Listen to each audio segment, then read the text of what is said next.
It's easy to imagine a medieval town as a place of knights, jesters, and bustling market stalls selling everything from goat cheese to slightly damp wool. But very few of those depictions stop to ask a rather unpleasant, though undeniably interesting question. Where did the smell go? Or more accurately, did it ever go anywhere? Let's begin with the streets. Or rather, let's begin with what the streets used to be, because calling them streets is much too kind. Open, shared drainage experiments might be closer to the mark. Medieval towns didn't exactly have urban planning committees. Roadways were often little more than dirt pathways widened over time by hooves, wheels, and the boots of very determined turnip sellers. Now, you might think they'd have developed a system for cleaning these streets. And well, they did. Sort of. The system was pigs. Free-range city pigs. Urban swine on patrol. These helpful hogs trotted about, nosing at vegetable peels, fish bones, and things best left undescribed, serving as a sort of unsupervised snuffling sanitation team. There's something oddly charming about that, really. The idea of a whole town relying on pigs as their public health department. You might picture the aroma of freshly baked bread from the baker's chimney. And yes, that was probably there, but it was chasing a much larger, more assertive olfactory bouquet. Because alongside the baker lived the tanner. And the tanner, dear listener, dealt in leather. Tanning hides in the Middle Ages involved soaking animal skins in a soup of water, urine, and, brace yourself, rotting dog droppings. These ingredients weren't seen as revolting. They were just part of the job. No one was making cottagecore TikToks about it, but still. It's worth noting that while town authorities weren't exactly zealous about cleanliness, they did try from time to time. London, for example, had laws dating back to the 14th century forbidding people from tossing their chamber pot contents out the window. Did people obey these laws? Respectfully, no. Because if you lived on the second floor and the town didn't have sewers, gravity became your plumbing solution. Of course, before unleashing the contents of one's porcelain-free pot, it was polite to give pedestrians fair warning.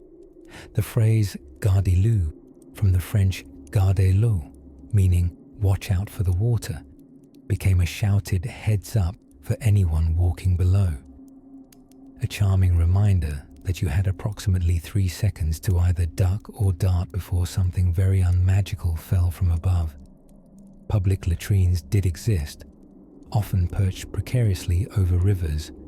Sometimes entire streets were positioned to lean slightly so that rainwater would naturally carry away, well, everything. This gave birth to what was known as the runnel, a channel in the middle of the street used for drainage. Picture a quaint European village with flower box windows and cobblestone alleys. Now imagine that each of those cobblestones is squelchy and suspiciously warm in the summer. That was the reality. But not everyone was resigned to squalor. Monasteries, ever the overachievers, often had their own baths, aqueducts, and latrines with running water. Monks, in between prayers, took their cleanliness surprisingly seriously. Perhaps divine inspiration had something to do with a well-scrubbed cloister. Or perhaps it was simply that monks had more time and a higher tolerance for cold water. Water itself was a tricky subject. Drinking it wasn't exactly the go-to option, since your best source might also double as the town's wash basin, horse bath, and trash chute.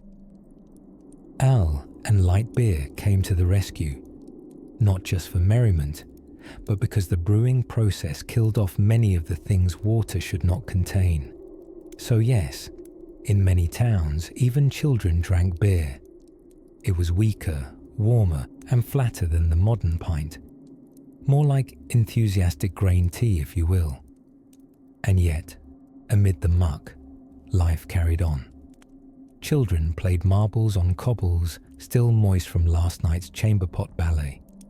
Merchants peddled salted herring beside open dung piles, and someone somewhere was always trying to sweep a 6-foot patch of road clean, just to pretend.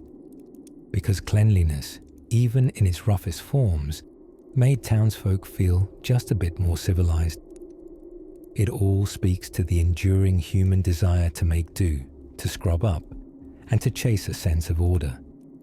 Even while the pigs sauntered by doing their very important jobs. If these stories help you drift off, please subscribe to the channel. It would mean the world to me.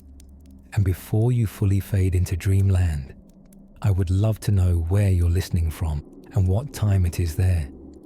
Now, imagine the flicker of a torch in the foggy darkness, the soft clunk of wooden clogs on damp stone, and just ahead, the faintest glimmer of something cleaner, perhaps even oddly perfumed.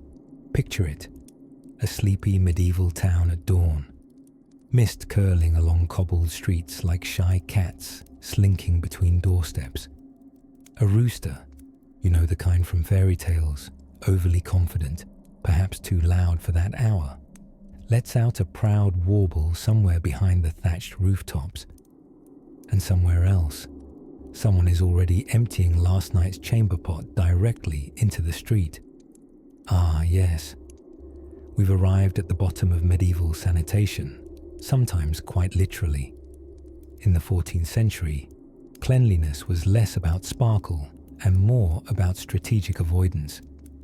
People didn't expect spots to be clean. They just hoped they wouldn't be too dirty. And truth be told, expectations were as low as the doorways in most medieval inns. Now, to understand just how medieval towns thought they'd stay clean, or at least less unbearable, we begin with what might be generously described as human waste management. Picture narrow alleyways, timber-framed houses leaning so far toward one another, it's almost romantic. Between them ran open gutters, called kennels, whose sole job was to carry away whatever the good people of town flung into them. And oh, did they fling with gusto.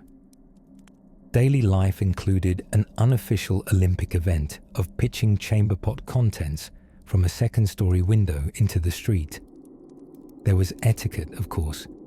You were supposed to shout "Gardez-le" from your window, a charming corruption of the French "Regardez-l'eau," which translates to "watch out for the water." Except it wasn't water. It was, well, it rhymed with gravy. Some nights, perhaps, a weary traveller forgot which end of the tavern to sleep in and woke to the sound of that yell. A moment later, a surprise from above. And just like that, the medieval wake-up call came with fragrance. Streets weren't paved with gold, not even close. In fact, they were often paved with straw, mud, dung, and whatever byproducts townsfolk contributed. Local pigs, often free-roaming and unnervingly spry, served as impromptu street cleaners. They rooted enthusiastically through the mire, recycling scraps and snuffling up unwanted bits with the determination of a toddler in a sandbox. You couldn't swing a tunic without hitting another strategy for staying less filthy. Take, for example, the fine art of the cesspit. Behind many homes, there lurked a hole lined with stones, wood, or whatever else the builder wasn't too emotionally attached to. Some were private, some shared among several households who, presumably, were on speaking terms.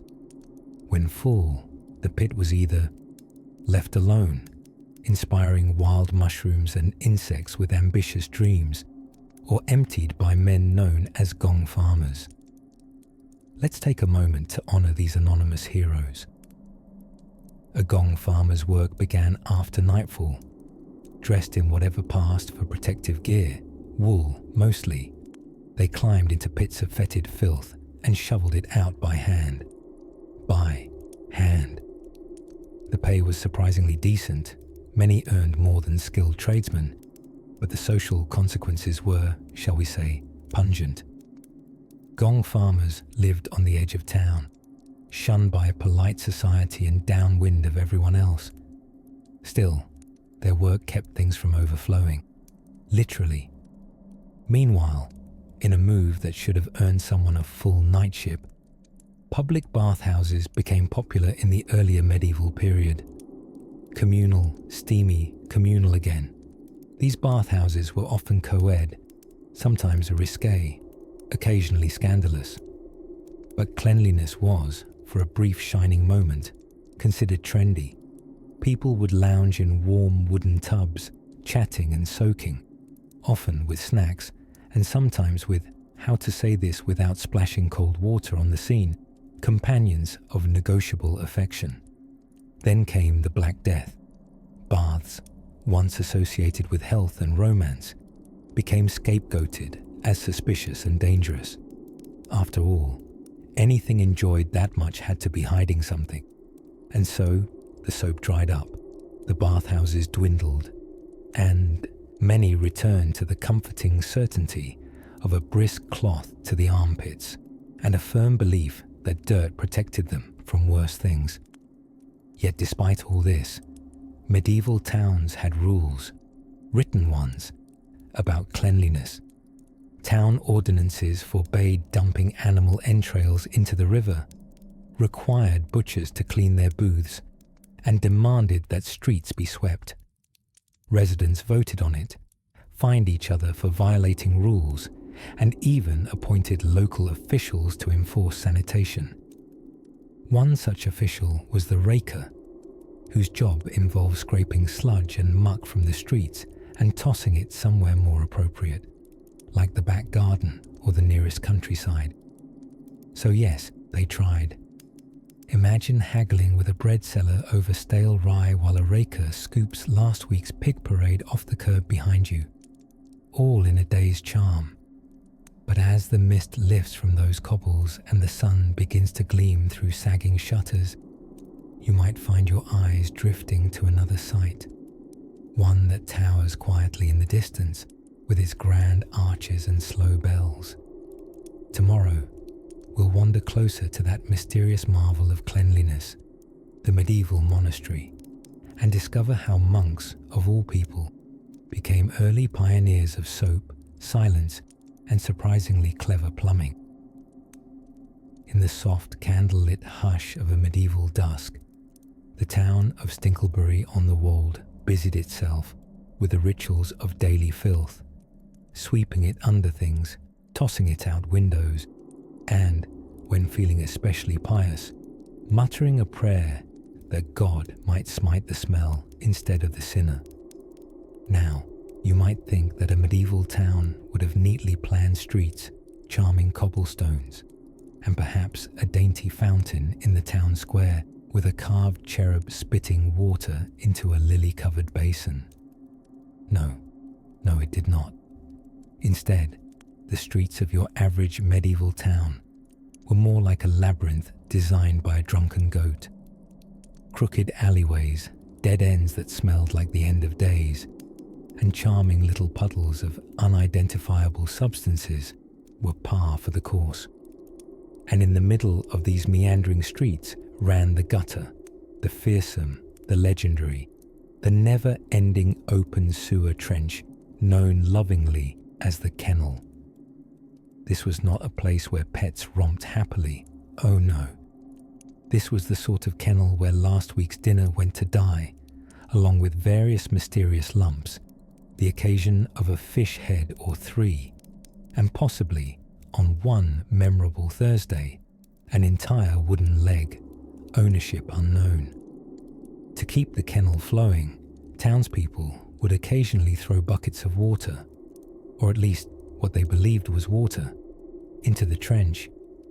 Imagine it like medieval plumbing with none of the pipe and all of the effort. It worked in the way that a firm wind works on a pile of leaves, unpredictably, and with a strong chance of making matters worse.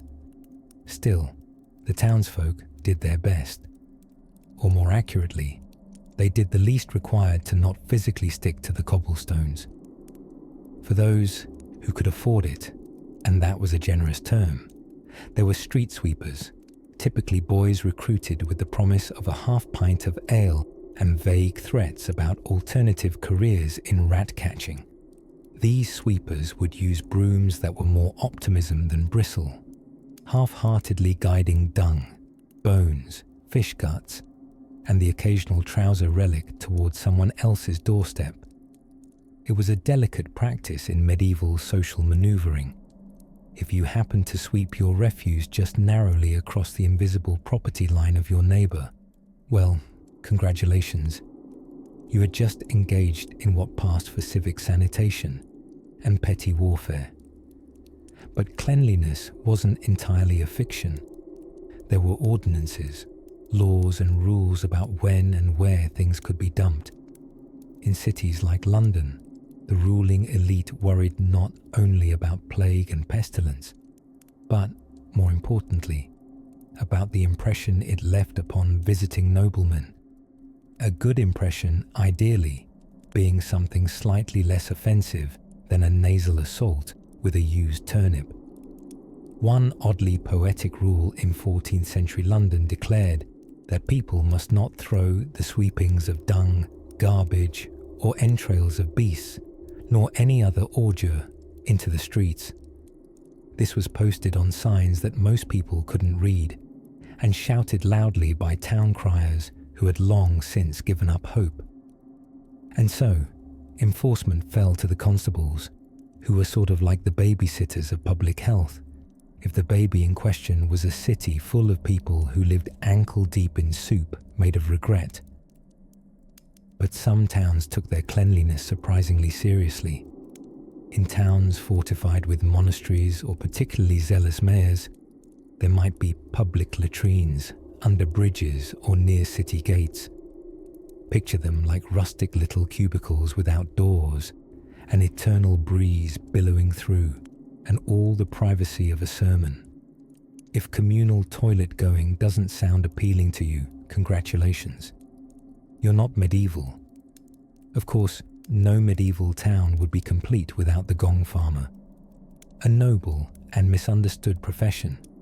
If your idea of nobility includes descending into cesspits with a long-handled shovel and an iron constitution, the gong farmer was responsible for emptying out cesspits, those medieval precursors to porta potties. The job was usually done in the dead of night, partly to avoid the smell overwhelming decent townsfolk, and partly to shield the farmer from the soul-crushing stares of polite society. They were paid well, and they earned it. Their work kept diseases somewhat at bay, and so, in a twist of irony, it was the least respectable members of society who were most crucial to its health. So perhaps there's a quiet dignity to all this effort, sweepings and shovels and sleepy laws lazily enforced. Underneath all the mess, there lay a sincere, if slightly misdirected desire for order. For all their questionable methods, few medieval folks actively wanted to live in squalor. They just didn't always have better options. And over time, as cities grew denser and noses less forgiving, change, slow as molasses in winter, began to trickle in. Speaking of trickles, in the next breath of our tale, we shall wander toward the water supply, how it flowed, how it failed, and where one might have enjoyed a bath, eventually. While we might imagine medieval towns as shrouded in fog and the distant whinny of horses echoing down cobbled streets, there was something else drifting in the air, something more fragrant. Yes, let's talk about the town latrines, or what passed for them, because if you were a common medieval soul in a bustling medieval burg, your personal porcelain throne was, at best, a wooden box teetering over a suspiciously squelchy pit. At worst, it was a bucket that someone, often a child with poor reflexes, was tasked with emptying into the nearest river. Now, rivers. Let's discuss. In modern times, We think of rivers as places for picturesque canoeing or scenes from a Jane Austen novel. But in ye old Middle Ages, rivers were nature's convenient all-in-one waste management system. Dirty dishwater, toss it in the river. Leftover fish heads. River, your chamber pot contents from a long night of questionable meat stew and warm ale. Oh yes, into the river with an incantation of God bless the fish. The idea of sanitation was more philosophical than practical. Medieval folk believed in the theory of miasma, bad smells as evil vapors that carried disease. So while they didn't know about bacteria, they definitely knew that something foul-smelling was probably also foul-tempered. Town leaders would occasionally decree that streets be swept or that refuse piles be removed, but these were usually enforced with all the vigor of a sleepy squirrel. That brings us to the beloved public latrine, known in some delightful corners of Europe as the privy. In larger towns, these were often constructed over streams or moats, with small outhouse-like huts protruding out onto wooden rafters. The luxurious version might involve a seat with a hole and a plank, and the economy model, just a rope to hang onto if things got slippery. Some monasteries, ever fond of order and quiet contemplation, actually had rather advanced communal toilets with drains and running water, a feat both admirable and haunting, depending on how many monks were using them at any given moment. But for everyday people, especially in poorer quarters, relieving oneself was sometimes a matter of convenience over dignity. Night soil, that poetic term for human waste, had to be removed after all. This job belonged to the gong farmer, a wonderfully named individual whose job it was to shovel waste out of cesspits during the night while the townsfolk slept, blissfully unaware. The gong farmer was well paid, as they certainly earned every copper penny of it, but also shunned. No one wanted to sit next to a man who spent his evenings waist-deep in humanity's darker moments. Gong farmers weren't alone in this aromatic industry. There were also street sweepers and so-called rakers who cleaned streets. Occasionally, if they remembered. Records show that in some English towns, fines were issued for people who allowed their pigs to wander into streets and root through insufficiently covered privy pits. Which tells us two things. One, certain pigs had truly horrifying diets. And two, even medieval governments eventually drew the line somewhere. Naturally, all this waste had to end up somewhere. Rivers, as previously mentioned, bore the brunt.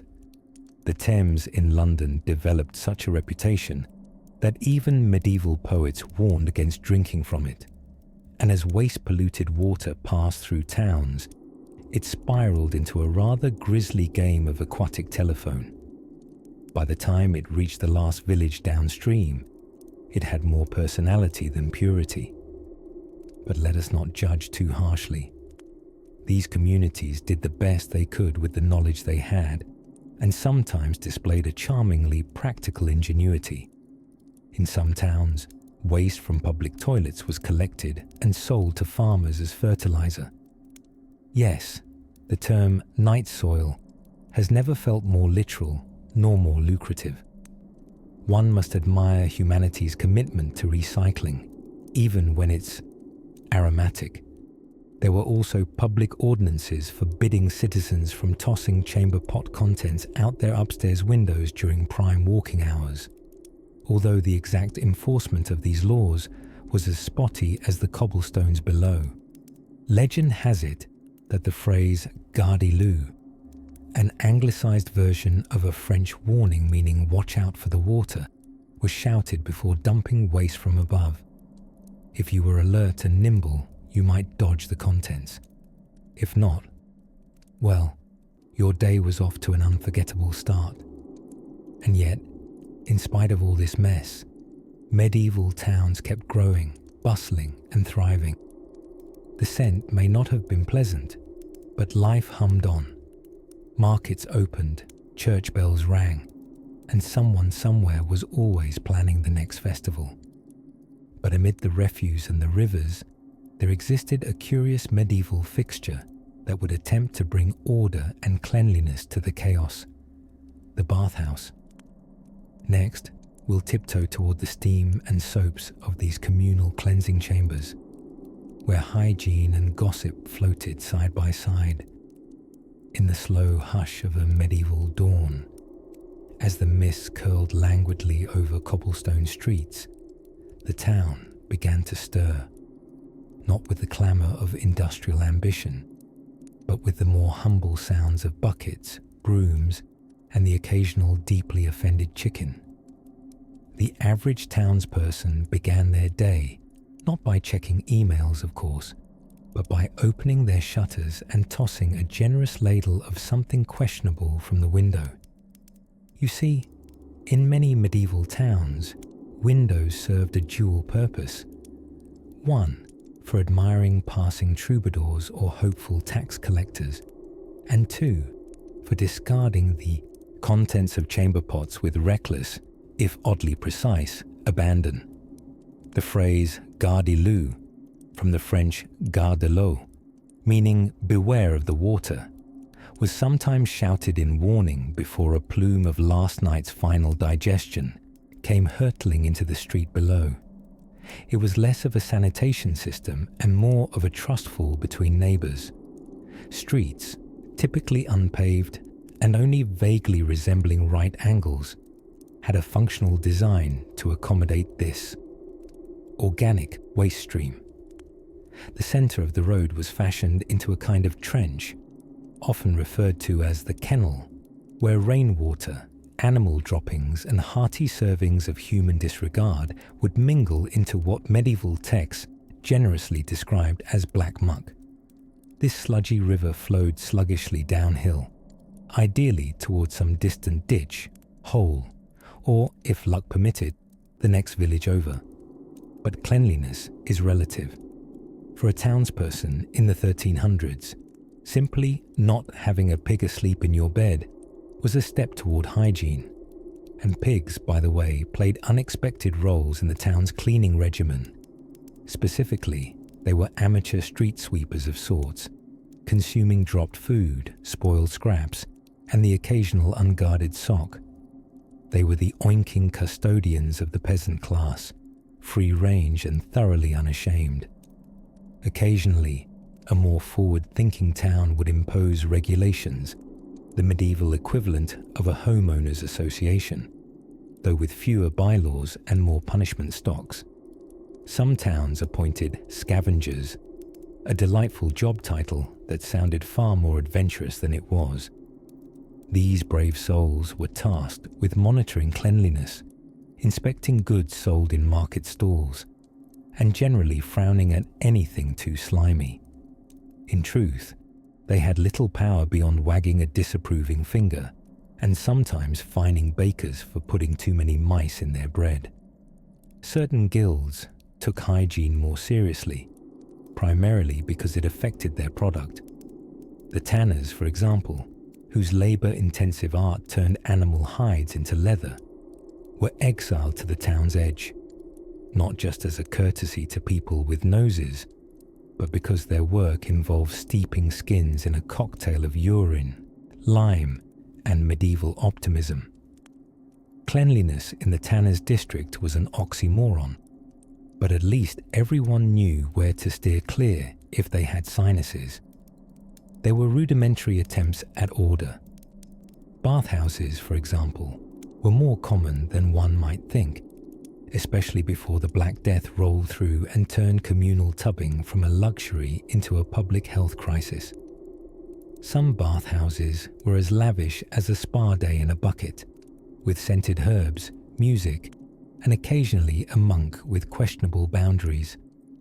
For a few coins, you too could sweat in a steamy wooden cask alongside strangers, all of you pretending not to notice the cloudy murk below the surface. Of course, water was central to any concept of cleanliness, and that, dear listener, was part of the problem. Wells were often unprotected, and rivers, while poetic and rippling with potential, were usually downstream from someone else's bad decisions. Entire towns could share a single well, and those who lived closest to it enjoyed what passed for the cleanest water, at least before the livestock arrived for their morning sip. It wasn't all gloom. Some communities genuinely tried. Cities like London and Paris introduced public latrines, though in practice, they were often overcrowded, undercleaned, and occasionally used for everything but shall their intended purpose. Still, the intent was there, even if the plumbing wasn't. And through all of this, people still managed to gather in town squares, trade goods at bustling markets, fall deeply in love, and, one presumes, develop a robust immune system. With every softly splashing cartwheel, every shout of "Gardy-loo" echoing through the narrow lanes, medieval towns maintained a peculiar sort of balance, half filth, half function, and entirely undeterred. Now, as that sleepy cobblestone town slips back into the shadowy quiet of the evening, let us gently wander into the next aspect of medieval cleanliness, where washing hands wasn't just optional, it was political. By the quiet light of a guttering rushlight, the medieval town begins to stir, but only barely. Cemented in centuries of soot, stone, and superstition, its heart beats slowly. And somewhere between the crack of boots trudging over cobbles and the distant toll of a bell worn dull from years of yawning repetition, lies a mystery few dared question with vigor. Where, dear listener, did all the waste go? Not the chamber pot waste, no. We've spoken of such scentscapes. But rather, this chapter turns its gaze to the other, arguably more strategically placed source of grime: the animals. Cows, goats, sheep, chickens, and if we're feeling adventurous, perhaps a donkey or two. Provided more than just a clucking soundtrack and the occasional breakfast. In fact, for medieval townsfolk, animals were critical companions in both life and sanitation, albeit not in the ways you might hope.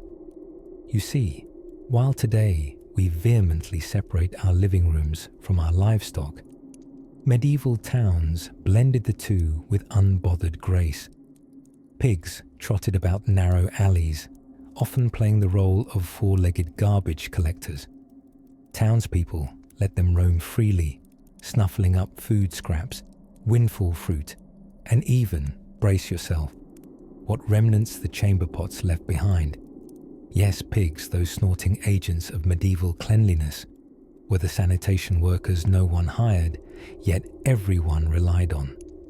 Except, of course, when someone's prize sow developed a taste for a merchant's wares, or worse, nipped at an unsuspecting child's ankle. Then, justice was swift, surprisingly bureaucratic, and often involved the pig-standing trial.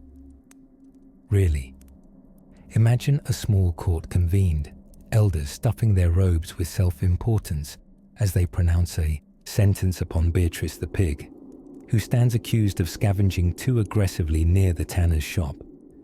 And while Beatrice might not understand Latin, she would most definitely understand the consequences. Often exile, less frequently sausaging. The town had an unspoken agreement with its animals. Clean up our mess, and we'll try not to make too much of one out of you. Goats kept grass in check around churchyards. Geese became reluctant sentinels with fierce hissing policies. And cats, offered neither wage nor thanks, fought an endless war against rats, who in turn had endless feasts at the grain merchant's store. But with great droppings came great responsibility. Though useful, these beasts naturally added to the refuse, and so an elaborate dance emerged. 1 part coexistence, 1 part chore, and 3 parts hoping it would rain soon. City councils, emerging from the shadows of monasteries and defensive walls, began to toss around rules like slightly chewed bones. In one town, it was decreed that all pigs must wear nose rings to prevent them rooting too deeply into the mud street and, inadvertently, into the neighbour's half-buried onions. Another ordinance dictated that farmers must sweep the street after their cows, which in practice meant the street was swept slightly later than never. Despite these well-intended but rarely enforced laws, the animals continued their noble work. They bustled about like unpaid interns at a never-ending scent-based conference. At times they were beloved companions, and at others, tragic accessories in the chaotic failure that was public hygiene. Yet, it wasn't all beasts and burden. On occasion, attempts were made to move animal keeping out of town entirely. These efforts cost city funders valuable coin and political will, and thus inevitably collapsed the moment someone realized they could just build a stable slightly behind the town boundary, squint convincingly, and call it progress. Still, the harmony between humans and animals in medieval sanitation had a weird sort of poetry to it. Like a bard's tune hummed half asleep. It wasn't precisely right, but it was earnest. The town remained a living system, albeit a mucky one, with pigs and chickens as vital as walls or wells.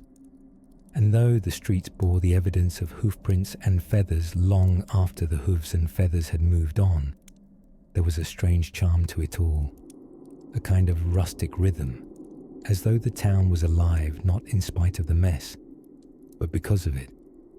As the sky dims over dung-laced courtyards and geese settle beneath wagon wheels, we might turn now from the furry and feathery to another curious inhabitant of medieval clutter. The barbers, half therapist, half stab-happy keyhole surgeon. But that, dear dreamer, is a tale for another twilight. By the time the sun peaked above the timbered rooftops of a medieval town, the streets below were already stirring, though not always in a way one would call fresh. Yes, morning in the Middle Ages came not with the smell of espresso or cinnamon toast, but more often with a waft of fermented cabbage, horse dung, and whatever sins the local tavern poured into tankards the night before. As you might guess, medieval sanitation was, how shall we put this delicately, a work in progress. And the people who had to deal with the progress, or lack thereof, were often those who rose earliest, long before the bells of the nearby church called sleepy peasants to prayer. Chief among these unfortunate early risers were the gong farmers. Now, don't let the whimsical-sounding name fool you. The gong in gong farmer doesn't refer to the peaceful chime of a monastery bell. Oh no.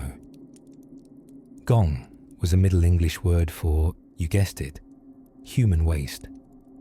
Gong farmers were nocturnal labourers whose primary task was to shovel out the contents of cesspits, privies, and whatever other open secrets lurked under wooden toilet seats. Under cover of darkness, these heroes of hygiene heaved their treasure into carts and trundled it off outside the town walls. There, the noxious slurry often found a second life, as fertilizer. Yes, in an era where not wasting anything included waste itself, manure was prized, provided it was dropped off a respectable distance from your front door. Of course, medieval distances varied greatly, depending on how windy the day was and how well you got along with your neighbours. But back in town, managing the mess took more than strong stomachs and sturdy wheelbarrows. The town authorities, ever concerned with the image, if not aroma, of urban life, implemented laws, some very specific and others, quite frankly, suspiciously vague. There were rules against dumping waste out of windows, a rule so widely flouted that it had to be repeated in town statutes with increasing caps lock energy. Imagine strolling down the narrow lanes of York or Rouen, only to hear the infamous cry, "Gardez-le," echoing from an upper window, a contraction of the French "Gardez l'eau," which meant watch out for the water. It was your one and only warning before a chamber pot's worth of yesterday's regrets came cascading down. Let's just say a good hat was not a fashion choice. It was a splash guard. To help shepherd the more liquid aspects of town life, many medieval towns harnessed the age-old wisdom of gravity and dug rudimentary drainage channels known as rills or kennels. These flowed, well, sometimes trickled, along the sides of cobbled streets, carrying away rainwater, spilled ale, and the aforementioned nightly donations. But as you might imagine, these channels had ambitions they seldom fulfilled. Many became more smell than stream, clogged with straw, mud, and whatever paltry bits someone had flung in a hurry. Public fountains and wells provided somewhat cleaner water for townsfolk, though it must be said, some of these sources were perilously close to the above-mentioned waste channels. It was a time of high risk and low immune systems. So many people politely boiled water before drinking it, or more realistically, drank ale instead. Yes, beer, the brownish, lightly tangy survival skill of medieval life. It was boiled in the brewing process, which eliminated many pathogens, and had the added bonus of making Tuesdays feel far less fatalistic.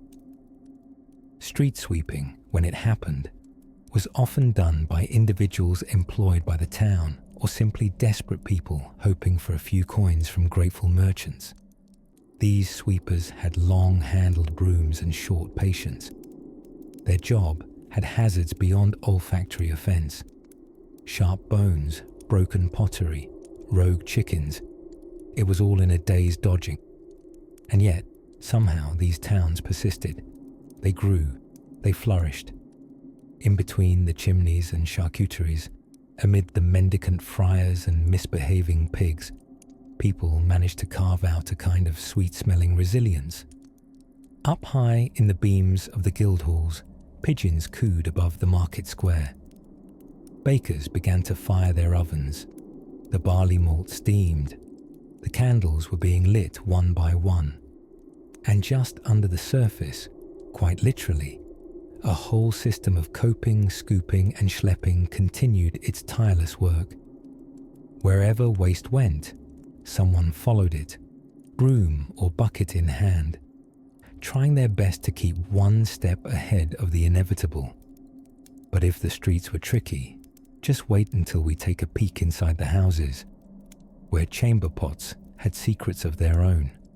There's a quiet sort of irony in how a medieval town tried to keep itself clean. Like a cat attempting to tidy a mud puddle with its tail. It had the right instinct, just not the proper tools. And yet, amid the cacophony of clanging blacksmiths, fishmongers with suspiciously smelly wares, and donkeys that had clearly misunderstood the concept of a designated waste zone, there emerged one of the most heroic figures in the grand medieval hygiene battle, the street sweeper. Now, before visions of orange safety vests and industrial brooms dance in your head, let us gently replace them with the more modest image of a fellow armed with a broom made of sticks, a wheelbarrow, and the unshakable resolve of someone who has sighed deeply at least 5 times before breakfast. In some towns, this noble task was carried out by the raker or scavenger, an official, sometimes elected, often avoided, whose job it was to remove what polite people now refer to as organic street matter. This included everything the bustling life of a medieval town could excrete: spoiled produce, hoof shavings, human waste from chamber pots launched with aerial optimism, and the occasional misplaced chicken attempting to unionize. These scavengers were glimmers of early municipal management. They had rules, they had boundaries, they even had fines to issue. though enforcement was about as effective as scolding a goose. Payment was inconsistent, but there was, at the very least, pride. Pride and the sheer power of wielding a long rake and wearing an expression that clearly said, "Not again, not today." Some towns went a step further and implemented something both grand and underwhelming: the town ordinance. These were finely drafted missives, where finely means scribbled in irregular Latin, and they laid out exactly who was responsible for what pile of dung, and where it could and could not be flung. There were designated waste dumps, sometimes called middens or lay stalls, and while these names sound quaint enough for a bed and breakfast, rest assured, the aroma was anything but. The middens were theoretically places of order, but much like a tea party hosted by raccoons, theory often failed in execution. People seldom walked all the way to the designated spots. Why bother dragging your scraps 20 yards when you could simply toss them from your upper window in a perfectly vertical line down to your favorite target? It was a favorite sport, aiming for that one dead plant no one had watered since Pentecost. Curiously, the townsfolk were not completely immune to the idea of cleanliness, especially when royalty or clergy came a-calling. Then, in a flurry of activity, streets would be swept, waste burned, and someone might even find the soap. Flags would unfurl, the air would suddenly lose 50% of its odor density, and the town would bloom like a reluctant rose just in time for its inspection. And still, even then, the humble street sweeper soldiered on, his presence a quiet symbol of civilization, wrapped in burlap and wielding a stick broom like a sword against chaos. He did not sing, he did not dance. He waged a daily battle against the currents of medieval entropy.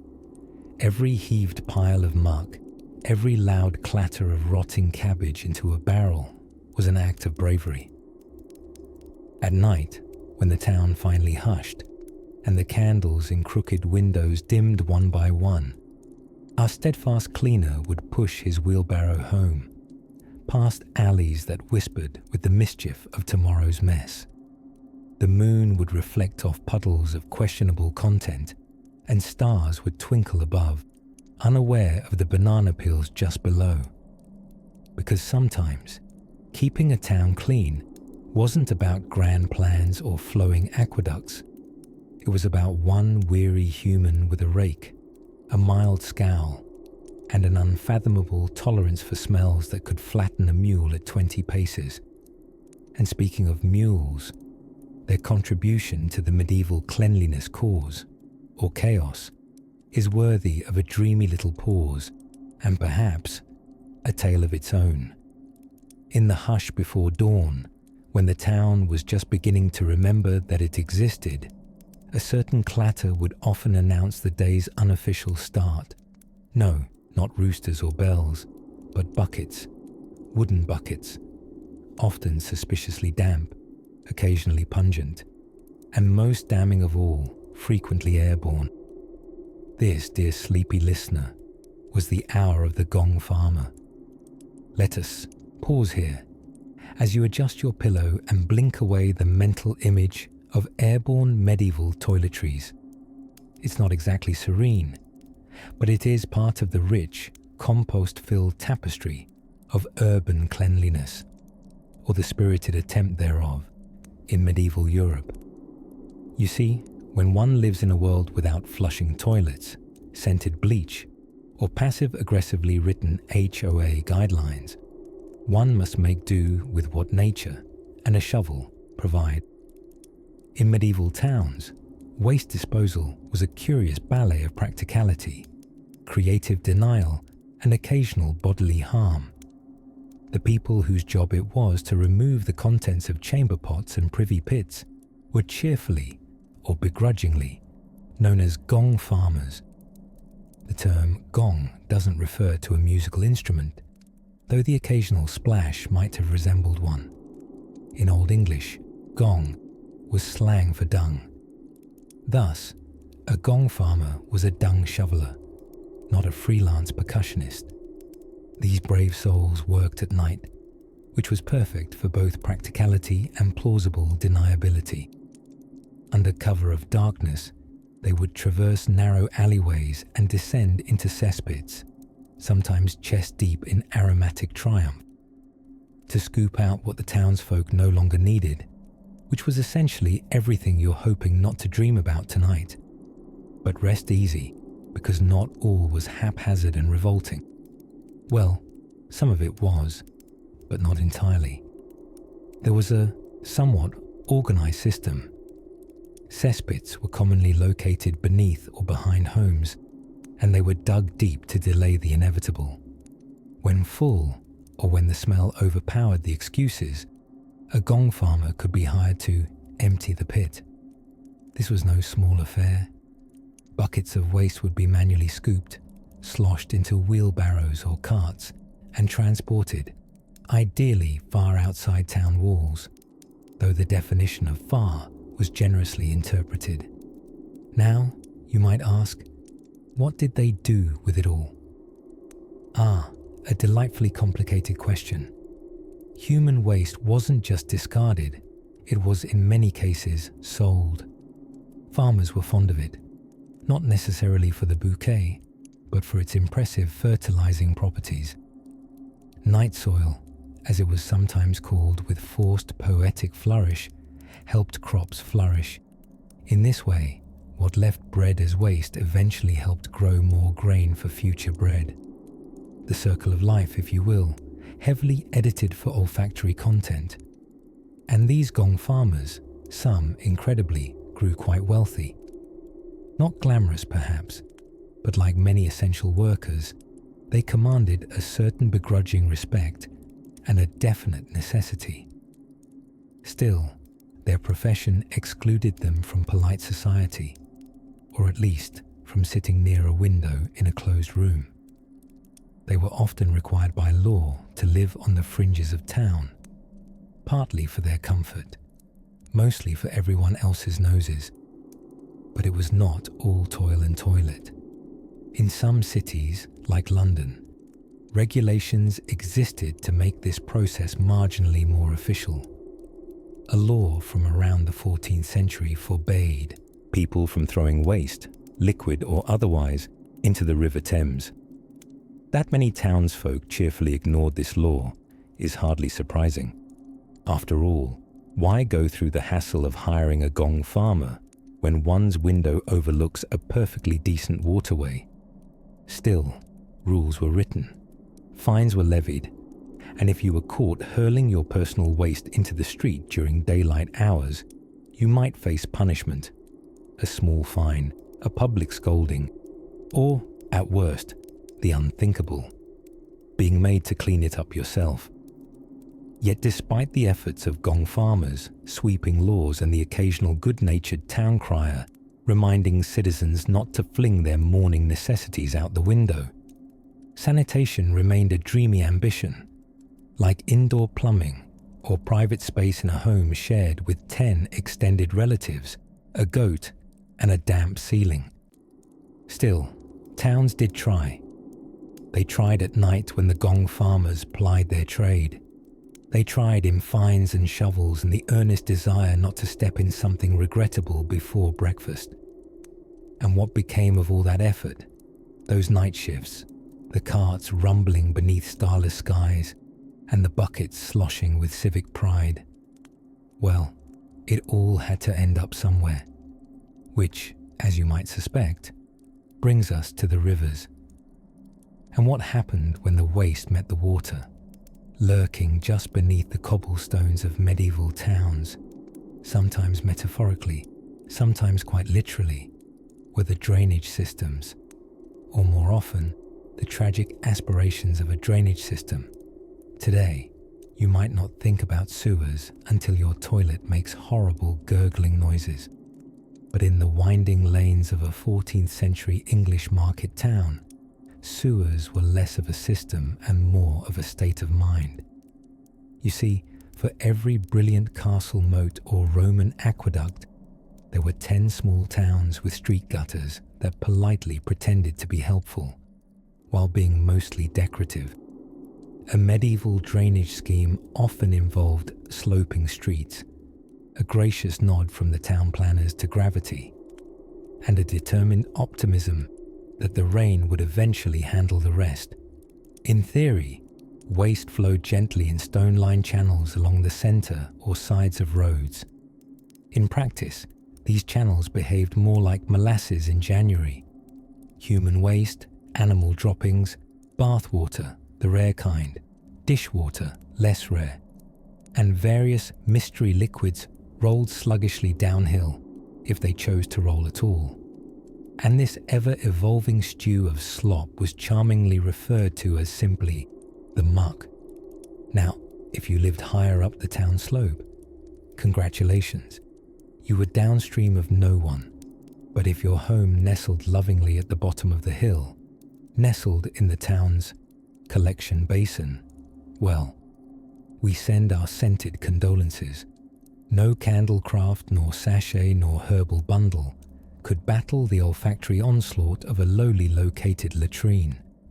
Interestingly, medieval towns weren't entirely devoid of sewer ambition. In the grand cosmopolitan cities, your Londons, your Parises, your Bruggses, there existed grand projects to create underground drainage tunnels. The River Fleet, now hidden beneath London streets, once gathered much of the city's more aromatic output. The citizens generously contributed their bodily offerings day and night, and the poor river flowed on, like a reluctant intern trying not to make eye contact with middle management.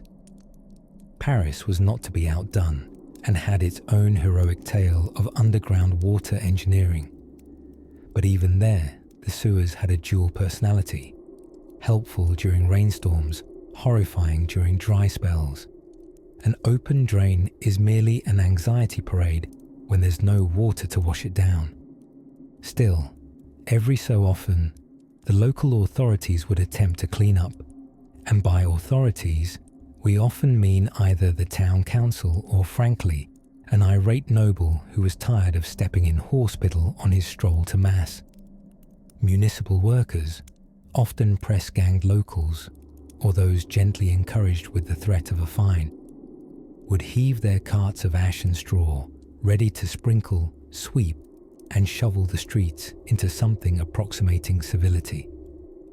Ash, it turns out, was the original all-purpose cleaner. Toss some on the muck, and it soaked up moisture, tamped down smell, and created a sort of crunchy outer crust.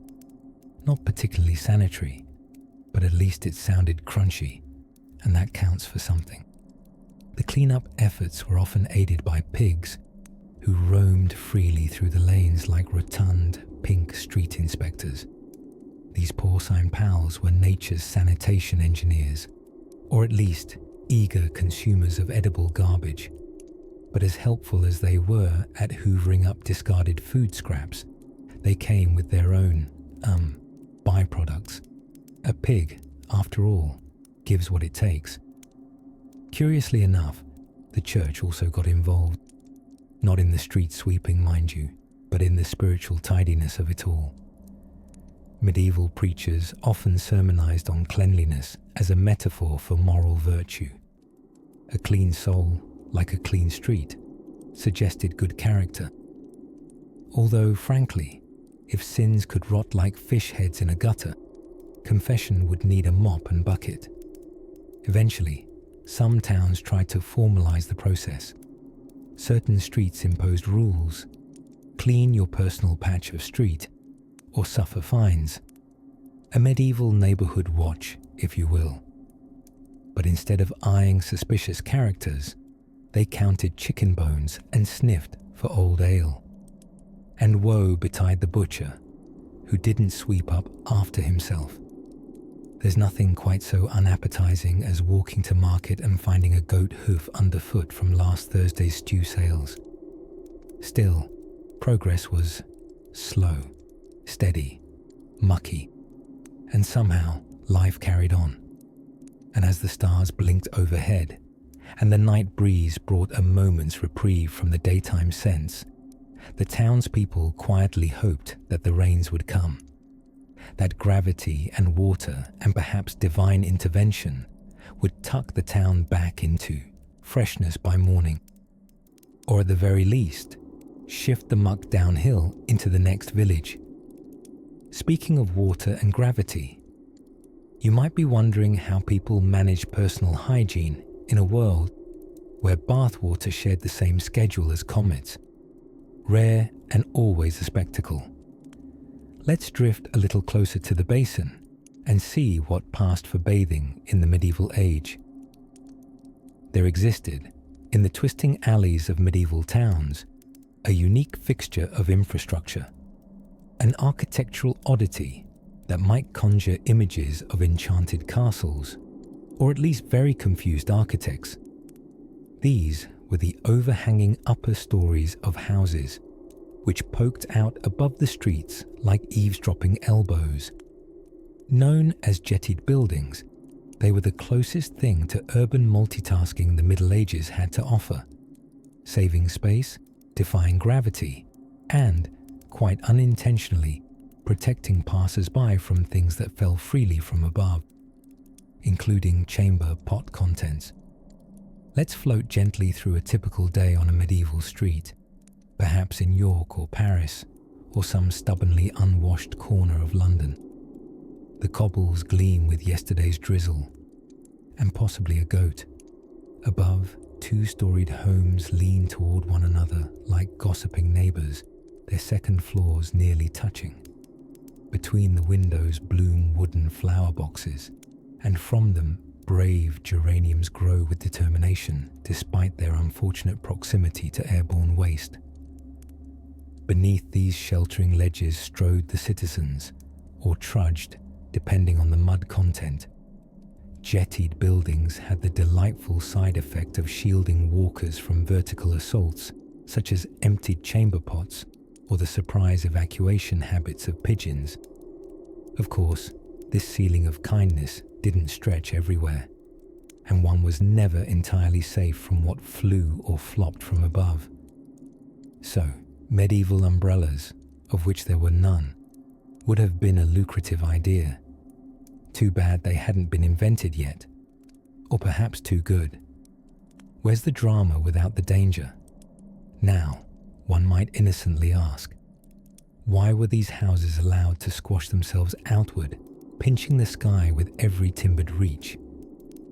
The answer lies partly in taxes, which, as ever, found a way to sneak into architecture like an unwelcome draft. Many towns tax property based on ground floor width, which meant that if you wanted more space but less tax, you simply squashed your extra room into the air. But of course, nothing in this crooked, cobbled world came without consequences. As buildings crept closer at the top, air circulation slowed, daylight dwindled, and the smells of cooking, tanning, and urban livestock basked longer in the humid air. One could often tell what one's neighbor had for dinner, or if they hadn't bothered with dinner at all and had tried to cook a boot again. Every so often, town authorities grew concerned about the increasingly closed-in skies and issued ordinances to stop the horizontal expansion of housing. These were met with the medieval equivalent of polite scoffs. You see, property rights in the Middle Ages were a patchwork of loosely enforced customs, fiercely defended family claims, and the occasional sword-related suggestion. If your neighbor's attic was muscling into your upper window light, you might climb up there yourself and lean a polite ladder against it in protest. Interestingly enough, not every building was so generous with its overhang. Wealthier homes often occupied enough ground-level space that jetties weren't required, and their vertical facade stood flusher with the street, as if dignified itself.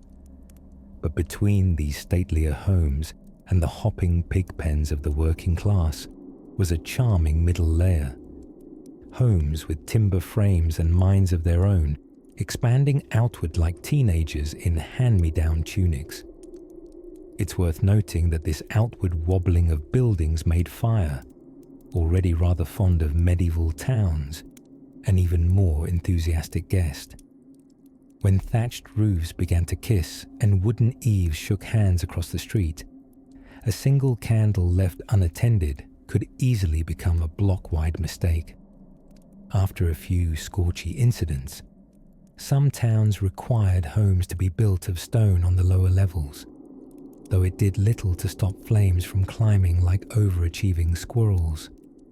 Still, to walk under the watchful shadow of jettied houses, sidestepping puddles and herding chickens from one's boots, was to live smack in the center of a breathing, creaking community. These streets were not just dirty, they were alive, held in place by old wood, proud stink, and a bit too much trust in gravity. And just as those buildings leaned closer for warmth or conspiracy, so too did the townsfolk, cradled in quarters tight enough for whispered arguments and accidental eavesdropping. In such proximity, community thrived, alongside germs, misunderstandings, and the occasional mid-air onion. But speaking of air, and all the things that swam invisibly in it, there remains the curious tale of medieval attempts at sweetening that atmosphere. When perfumes were not an indulgence, but a kind of defense, we'll drift there next, through scented sachets and rosemary garlands, with a soft sigh and a nose that pleads for mercy.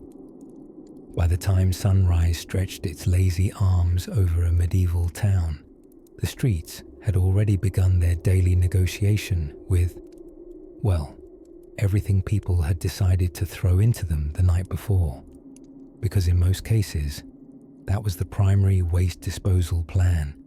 Get it out of the house. If that meant a quick toss out the upper story window and into the alleyway below, so be it.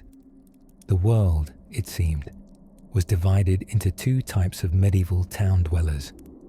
Those who shouted, "Gardy-loo," before chucking their chamber pot contents, and those who did not. The former had basic manners. The latter had bruised relationships and neighbors with very fast laundry schedules. Now, in a perfectly logical world, it would seem that towns might set up designated waste collection systems, right? Perhaps a spot for compost, maybe an early precursor to the recycling bin. But remember, this is a time when bathing was still being suspiciously eyed as a possible gateway to sin. So the organizational infrastructure for handling things like garbage was still evolving. A diplomatic way of saying non-existent or very, very inconsistent. But let's not be too unkind. Some towns did try. For example, several cities in late medieval England employed something called scavengers. No, not the cloaked, suspicious type from fantasy lore, but rather a kind of proto-health inspector. Their grand duty? To inspect the cleanliness of the streets, check for hazards like open cesspits or wandering pigs, some of whom had a stronger sense of urban entitlement than the city officials, and to ensure no citizen was storing too many smelly things in public view. Scavengers typically reported to the mayor or local court, where complaints like, "My neighbor is keeping a dead goat in his cellar," were treated with appropriate medieval gravitas, meaning the goat might finally be removed sometime in the next harvest season. And then there were the rakers. Hired by wealthier towns, London employed them by the 14th century. These men swept the streets and carted off the refuse. Did that refuse include fish guts? Absolutely. Hair clippings, discarded shoes, rotting turnips, cats of puzzling freshness, just about anything. Unfortunately, the sanitation plan tended to stop after removal from the street. Where did the waste go, you ask? Into a river? Or into ditches on the edge of town?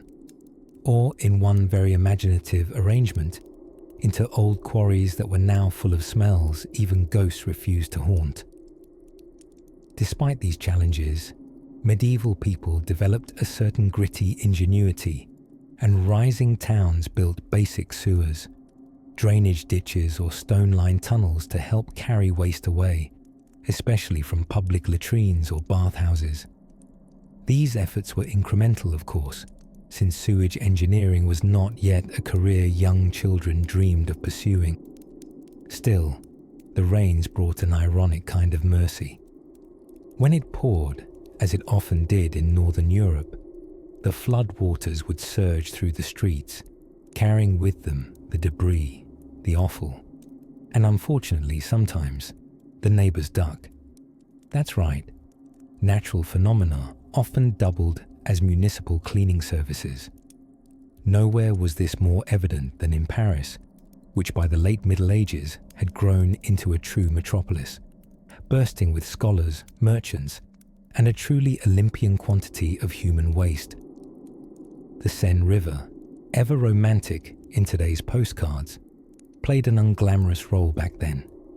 It was the city's ultimate disposal site. In theory, waste removal laws were in place. In practice, most people interpreted them with the legal precision of a distracted goat. Even the famous Montaillou, the little village that left behind a wealth of interviews and daily life records in 14th century France, had to wrestle with these practicalities. Where should we empty the night pot was far from a rhetorical question. And amidst all this, chickens offering unsolicited commentary, roosters protesting new street cleaning ordinances, goats wandering through newly built drains. It was a chorus of countryside rebellion against the simplest concepts of sanitation. Yet somehow, despite all the questionable decisions, communities endured. Trade flourished. Love letters still made their way from hand to hand, their wax seals elegantly ignoring the scent wafting from the street below. People adapted. They always do. There's a gentle comfort in knowing humans have always managed to edge forward, even if their shoes were squelching a bit as they did. But while waste disposal on land was a full-time concern, some towns began to look waterward. For all its risks, the medieval relationship with water had its own curious logic.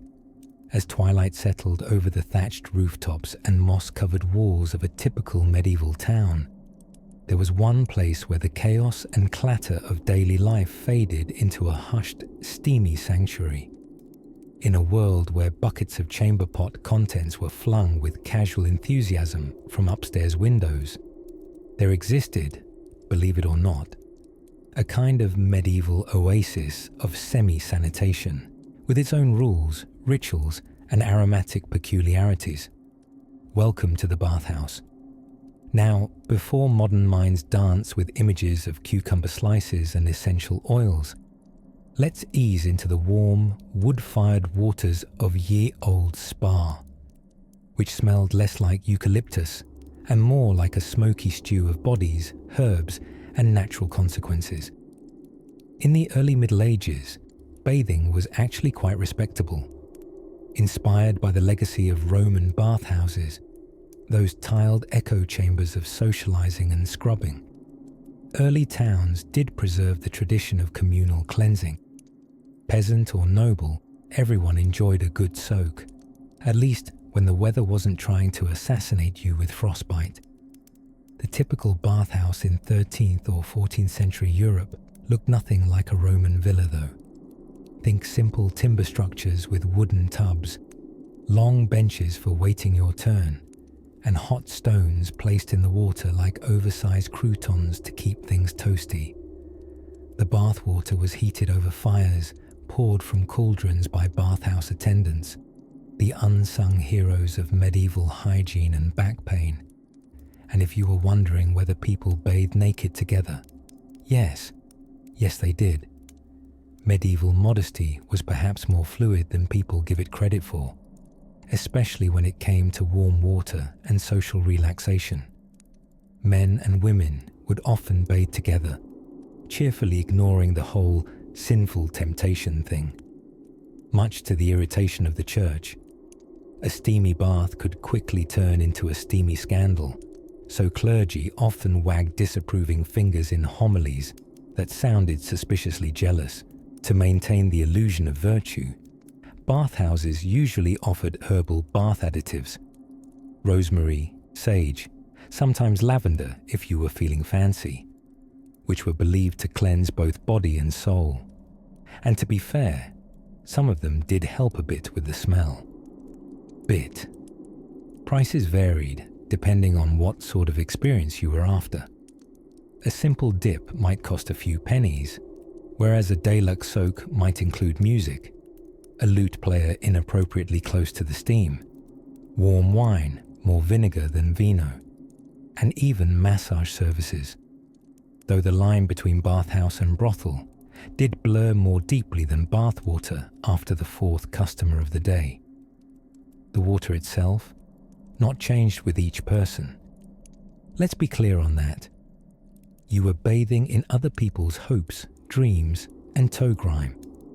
But if you didn't think about it too hard and wore your wooden clogs to avoid floor-based surprises, it was actually quite pleasant, especially in winter, when the contrast between hot water and cold air nearly made you forgive the fact that someone beside you had just sneezed into the steam. Bathhouses were more common in larger towns, especially places on trade routes where weary travelers needed a scrub and locals needed somewhere to gossip without getting frostbitten ears. In some cities, like Bath in England, aptly named, mineral hot springs turned the entire town into a sort of medieval wellness retreat. God's own jacuzzi, if you will. But as time trickled forward and plagues knocked on the door wearing very rude hats, attitudes began to change. Doctors of the later medieval period started whispering about the dangers of open pores and warm water. They claimed cleanliness, or at least wet cleanliness, might let in the miasmas that carried disease. Thus, some folks turned instead to dry hygiene, changing their linen shirts more often, dusting with powders, or simply spritzing themselves with rosewater and hoping the odor gods would smile upon them. Still, in corners of towns and back streets of cities, the bathhouses steamed defiantly on for centuries. They were places of comfort and community, where one could be dirt poor and still soak like a baron, even if the bathwater was technically borrowed.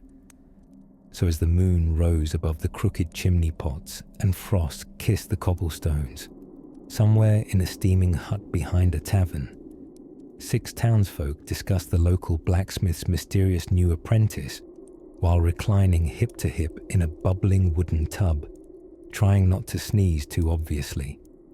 And as the steamy echoes of water sloshing and polite giggles faded into fog, we drift toward another silent, peculiar corner of cleanliness. One ruled not by water, but by cloth.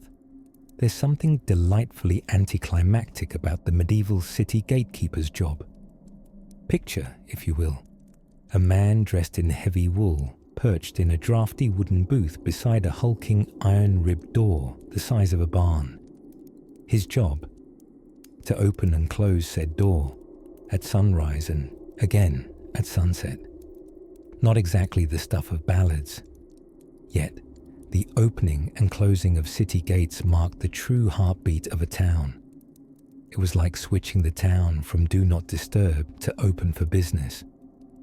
Once the sun climbed over the rooftops and the morning drum was beaten, or in some places, blown on a charmingly flat trumpet, the gates would creak open and the day's economy, gossip, and organic aromas would come flooding in. Herders hustled flocks into the market square. Apprentices darted off to fetch bread. And there it was again, the chorus of medieval cleanliness, or the lack thereof. For a while, the gatehouse kept out wolves and the odd unpaid tax dodger. It also couldn't stop the tide of filth seeping outward from within. Within the town walls, sanitation was less of a science and more of an ongoing negotiation between gravity, superstition, and the occasional city ordinance written in Latin no one read. Today, we find ourselves walking in the soft, misty light of a medieval morning, where the cobbled streets are still damp from dew, or from something rather less poetic.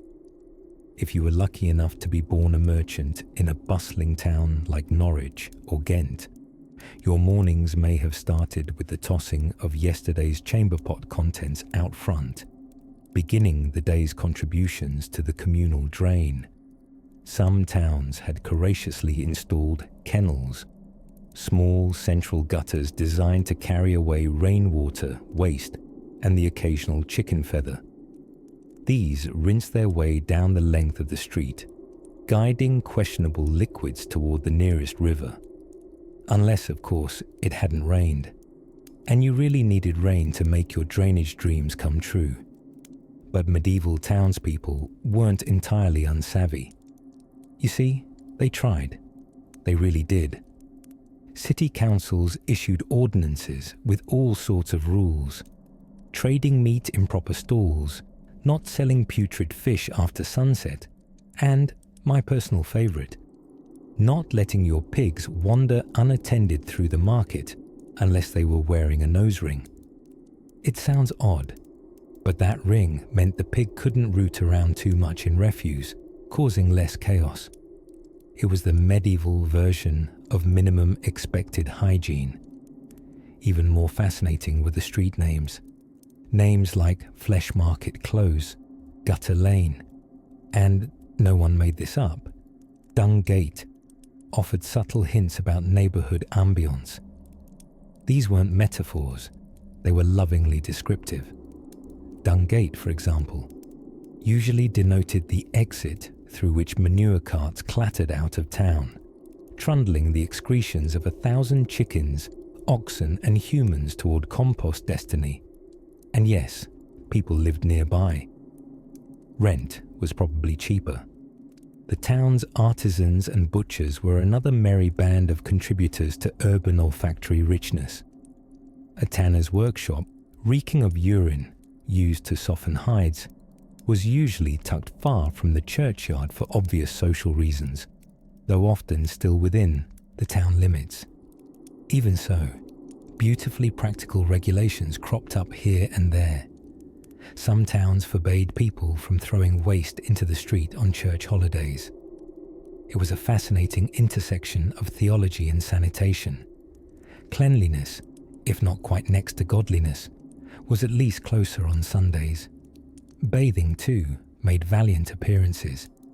Communal bathhouses appeared more often than you'd think. In Paris alone during the 13th century, you could find over 30 of them. They served up a social mix of cleanliness, wine, and the odd tavern fight. In German towns, the bather's rubber ducky was a sharp-eyed attendant called a Badstube-Meister, who made sure you didn't faint in the steam or sneak out without paying. While bathing wasn't a daily ritual for most, it wasn't unheard of either, though the diseases of the time had a way of souring people's opinions on public water. So as our morning stroll through the cobblestones continues, you'd be forgiven for wondering whether all this hustle truly led to a cleaner town. The answer, in that inevitable medieval way, is sort of. They swept, they drained, they fined reckless dung throwers, they categorized smells, stared down pigs, and tried to make the best of a fragrant, fermenting environment. And just beyond the bustling gates, where the roads spill into the open countryside, lies yet another layer of the medieval cleanliness conundrum. The humble, heroic, and occasionally misunderstood role of the town cesspit. But that's a story ripening patiently just ahead. The town of Coventry, like most medieval towns, wore its scents like a badge of honour. or perhaps more accurately, like a damp woolen cloak no one had thought to wash since St. Cuthbert was a toddler. But despite these historical olfactory offences, some townsfolk genuinely tried to keep things tidy. Well, tidy-ish. And among them were those tasked with a glorious title and a job description best summed up as "clean this mess up immediately and also collect everyone's toilet tax." They were the rakers and gong farmers, two professions that sound suspiciously like fantasy characters, but were in fact very real, very grim career choices. The raker was the less pungent of the pair, responsible for sweeping streets at appointed intervals, usually early in the morning before the chickens had even begun their loud and judgmental cackling. The raker would shuffle out with a long-handled tool resembling either a broom or an instrument of vengeance, depending on how much ale he'd had the night before. With stooped backs and strong forearms, they strolled through narrow lanes, muttering under their breath and scraping together whatever had recently plopped, spilled, or been enthusiastically hurled out of an upper window. Horse droppings, fish bones, cabbage water, mystery lumps in varying hues of grey. Into the cart it all went, bound for the town's outskirts where refuse was dumped with the kind of ceremony usually reserved for angry letters from a bishop. The gong farmers, however, deserve our most reverent silence, and perhaps a moment of nose-holding.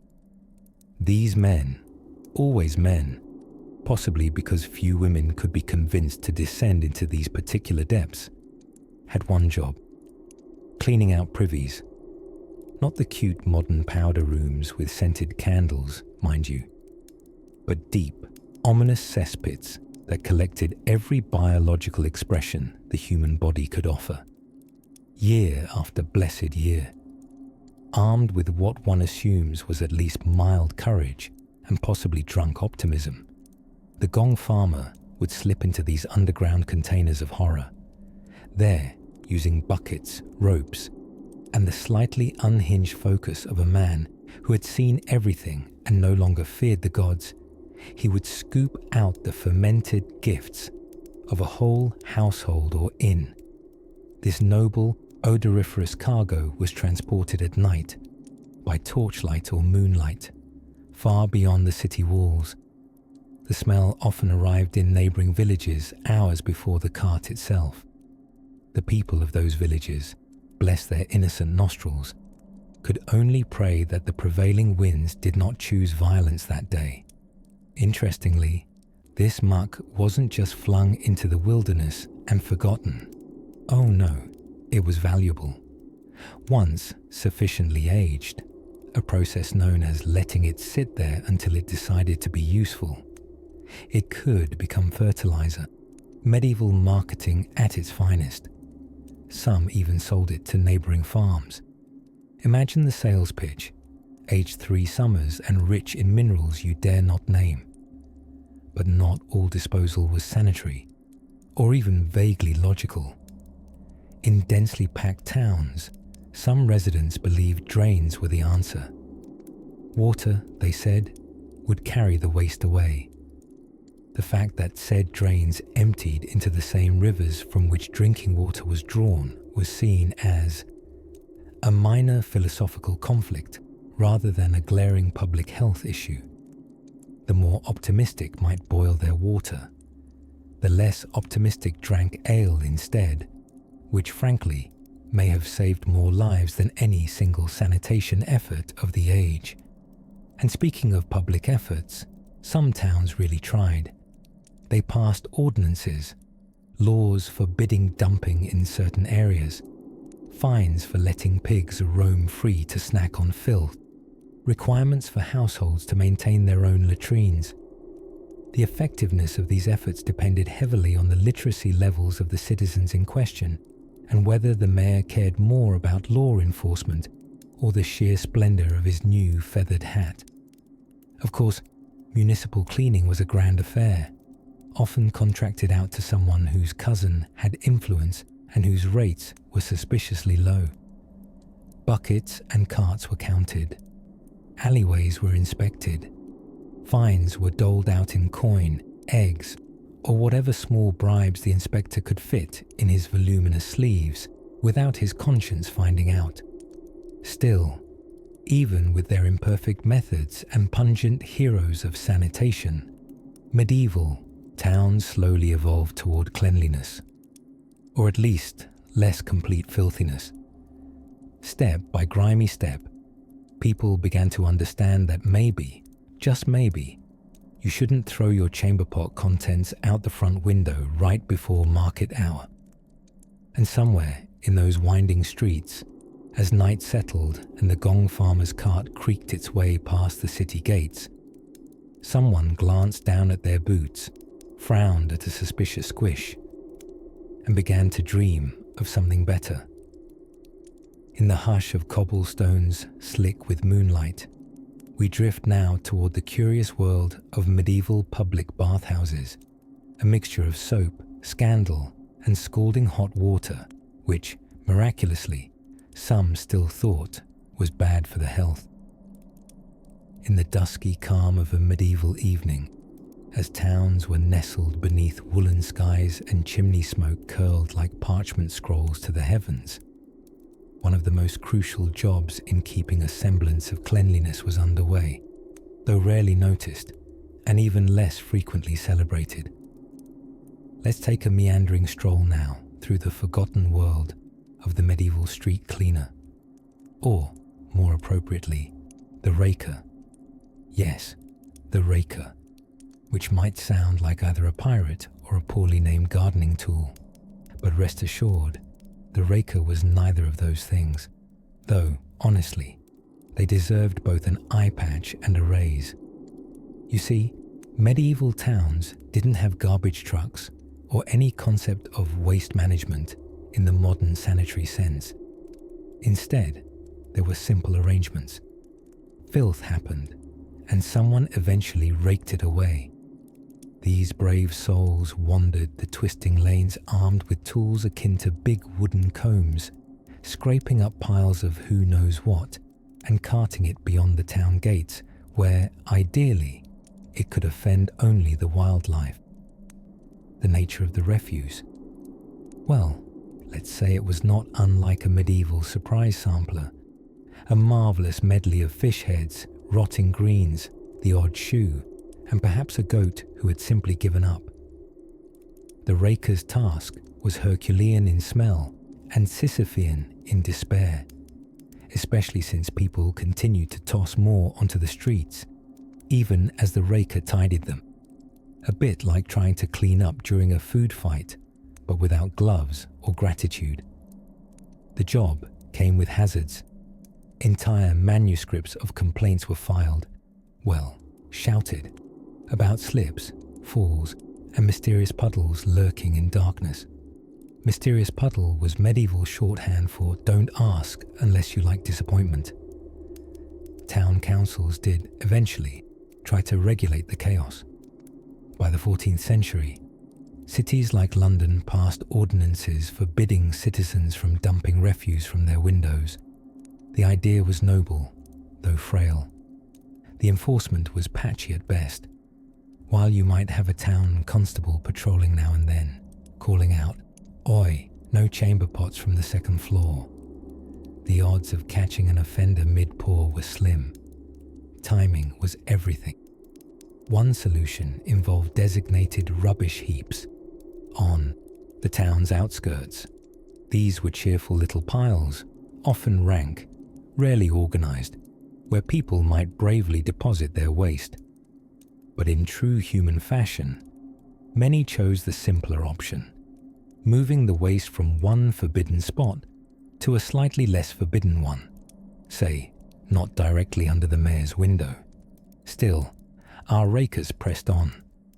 Often city-employed and poorly paid, they bore a social stigma only slightly above the rat catcher and just below the gong farmer, who, as you may recall, was the cheerful professional responsible for digging into cesspits with something approaching courage and absolutely no sense of smell.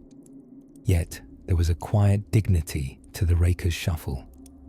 Lantern in hand, flanked by 2 sleepy dogs and a cart that creaked a lullaby of hard living, the raker was often the last soul awake, tending to a town that would never quite be clean, but would at least keep its rats only mildly disgusted. Some towns even attempted a sort of municipal pride. In Norwich, records note funds allocated for ye sweeping of ye streets. Others designated street sections from which each resident was responsible to clear off dirt, to ye midden.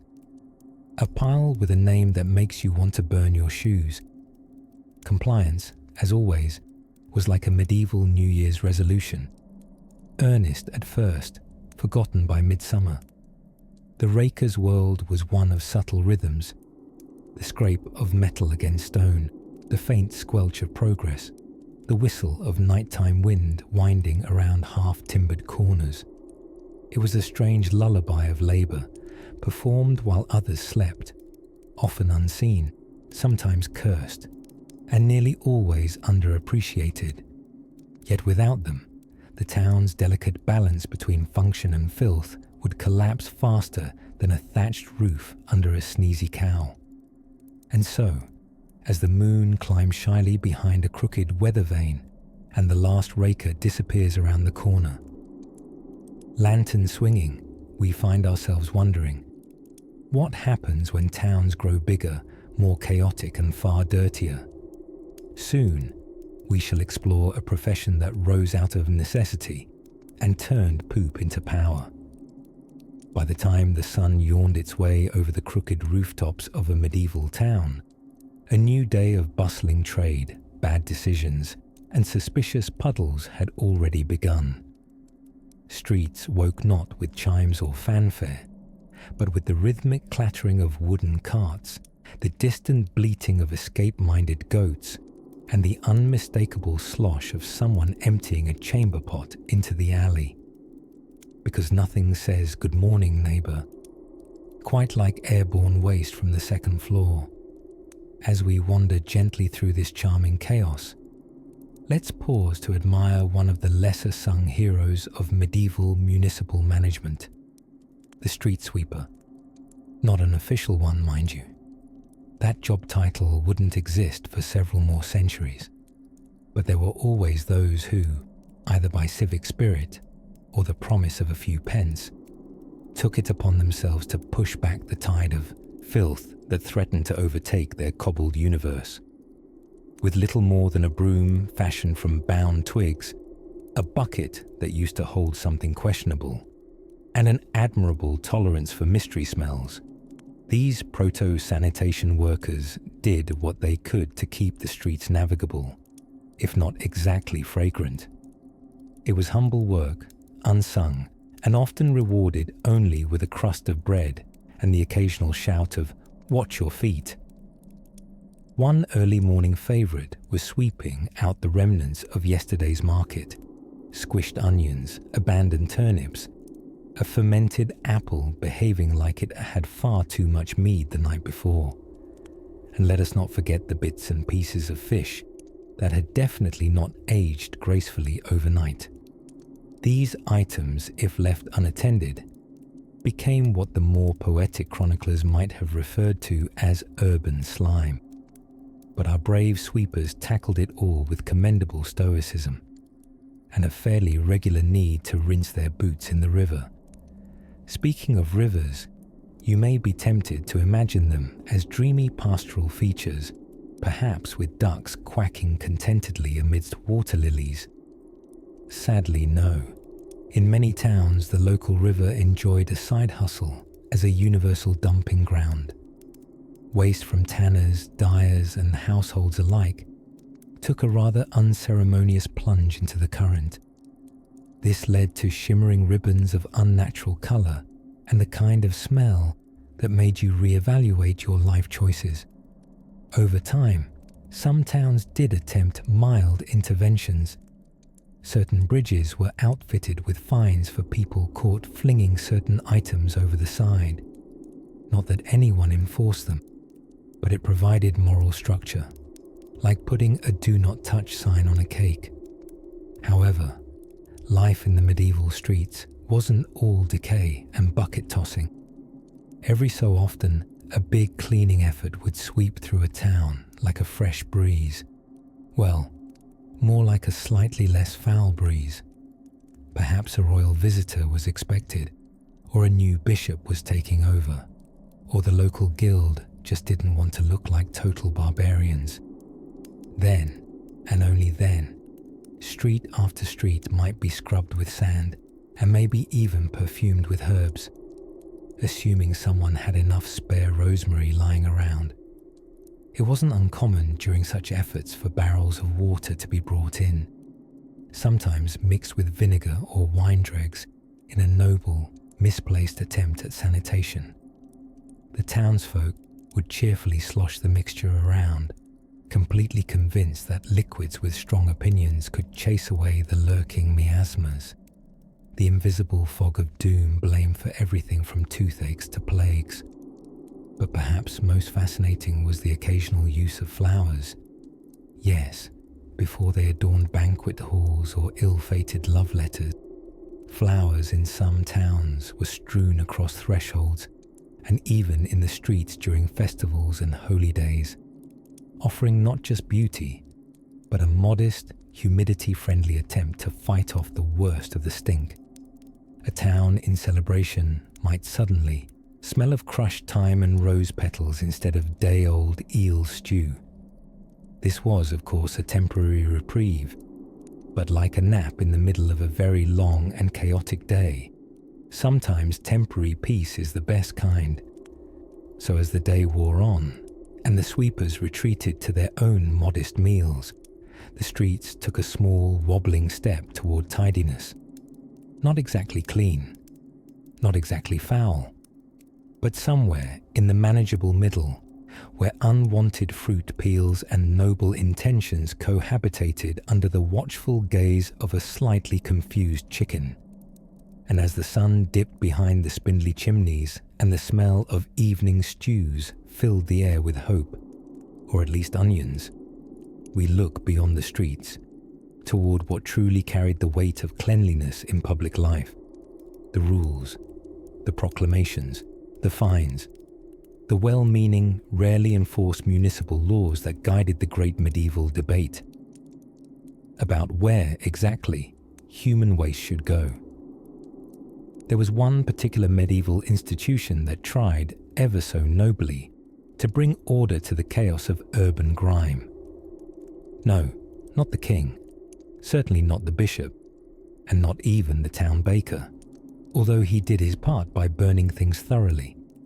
No, the unsung heroes of semi-clean streets were the humble street wardens, men armed with a bucket, a whistle, and absolutely no personal regard for their own sense of smell. In towns across Europe, from York to Marseille, these brave citizens were officially tasked with keeping the streets reasonably navigable, by which I mean making sure people didn't actually sink into a puddle of horse byproduct. They operated under a variety of titles: scavengers, muckmasters, or, my personal favourite, gong farmers. Each name offered its own poetic hint that the job involved an unhealthy relationship with waste. These folks didn't have mechanical tools or wheelie bins. Their preferred toolset: a wooden rake, a stout shovel, and legs strong enough to carry the weight of their despair. They worked mostly at night, partly for practical reasons, partly because no one wanted to see them during daylight, and mostly so the stench had at least the decency to be cloaked in moonlight.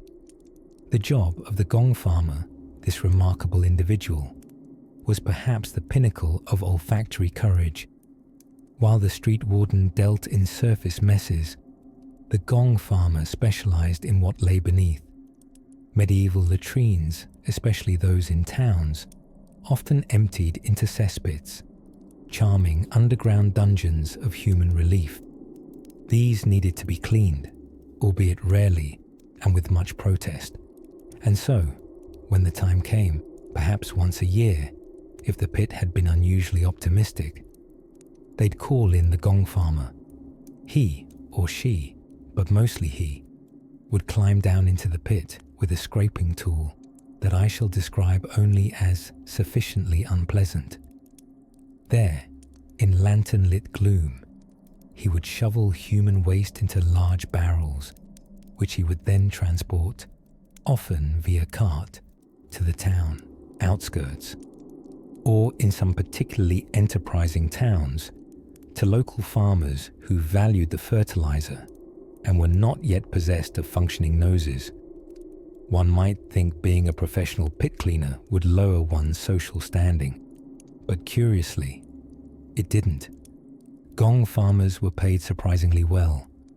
Not live in a castle well, but own a shoe well, which in 1322 was practically extravagant. They were considered essential workers, just ones you never invited to dinner or stood next to in church. The law even protected them.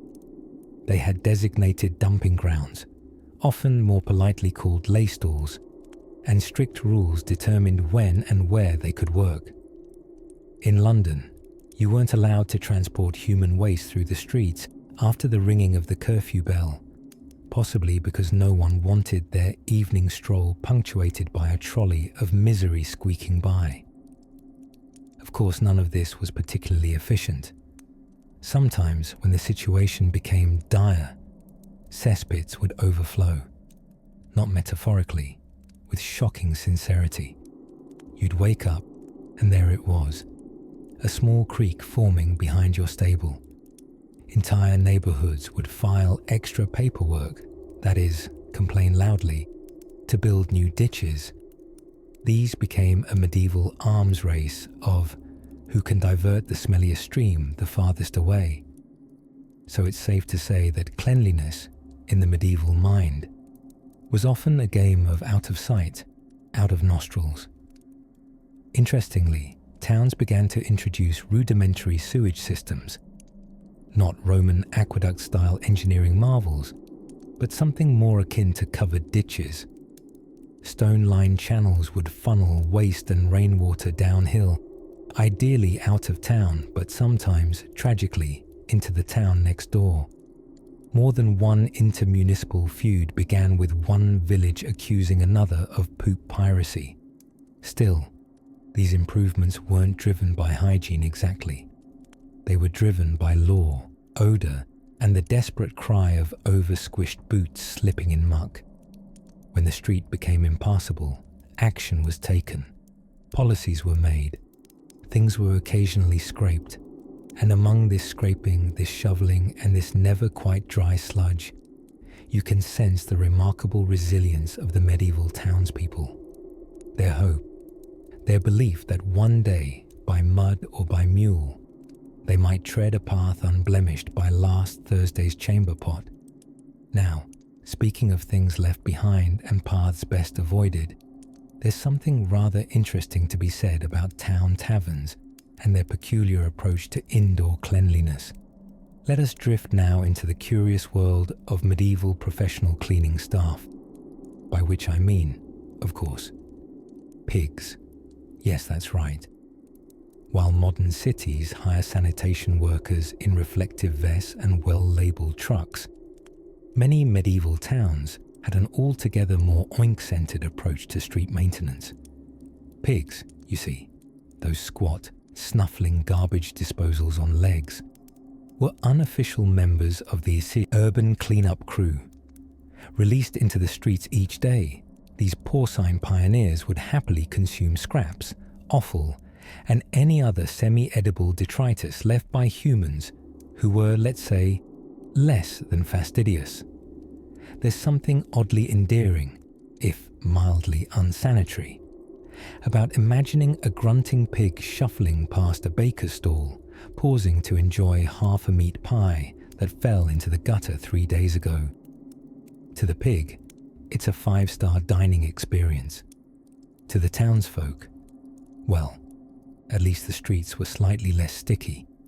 In fact, pigs were such efficient, uncomplaining little garbage processors that they occasionally became nuisances in their own right. Consider the unfortunate case of pig-related traffic jams.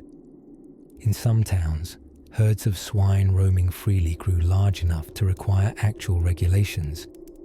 Paris, for example, eventually passed laws restricting the movement of pigs near churches and marketplaces, presumably after one too many shoppers were upended by an eager snout in the marketplace radish barrel. And don't be fooled into thinking that pigs were the only four-legged janitors on the medieval city payroll. Dogs, too, roamed freely and often acted as de facto scavengers. Though less consistent in their loyalties and far more interested in chasing things than cleaning them, dogs contributed to cleanliness in their own chaotic way. Think of them as subcontracted freelance janitors, somewhat unreliable, occasionally adorable, and very, very distractible. Then there were the birds. Oh yes, crows, gulls, sparrows, flapping throughout the town, pecking at crumbs, eyeballing passers-by with professional suspicion. Medieval towns were essentially open buffets for winged opportunists. And while townspeople didn't necessarily employ them, they were grateful for the birds scavenging, even if their methods involved a fair bit of ominous flapping and the occasional surprise overhead deposit. All of this, of course, begs the question: where were the humans in this grand sanitation scheme? Were we not the stewards of civic cleanliness? Well, in theory, yes. Many towns had what were known as muck collectors or rakers, brave souls who would gather up solid waste, both human and otherwise, from the streets and cart it away, sometimes to be dumped just beyond the town wall, sometimes used for compost, and occasionally launched into a river with all the discretion of a cat shoving a vase off a shelf. These heroic cleaners sometimes received wages, though more often the effort was communal, with each household responsible for keeping the front of their property clean. Medieval city ordinances frequently reminded citizens to sweep their doorsteps and avoid dumping chamber pot contents directly into the street, though whether people actually obeyed these rules is something of a medieval mystery, and the smell suggests otherwise. Still, amid the swirling aromas and four-legged janitorial crews, there was a slow shift, a creeping realization that perhaps, just perhaps, there might be better ways to live. Town leaders began enacting rules about dumping waste, the placement of latrines, and even occasional street washing initiatives. Word spread of certain cities, Florence for instance, that took cleanliness seriously, employing full-time cleaning crews and even constructing sewer systems that didn't involve flinging one's problems literally out the window. It wasn't always consistent or effective or pleasant to witness, but it was a beginning.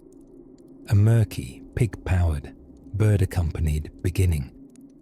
And so, the next time you step around a puddle on a clean, well-scrubbed street, you might whisper a little "thank you" skyward, not just to the modern sanitation workers, but to the pigs, crows, dogs, and brave muck gatherers of the medieval past.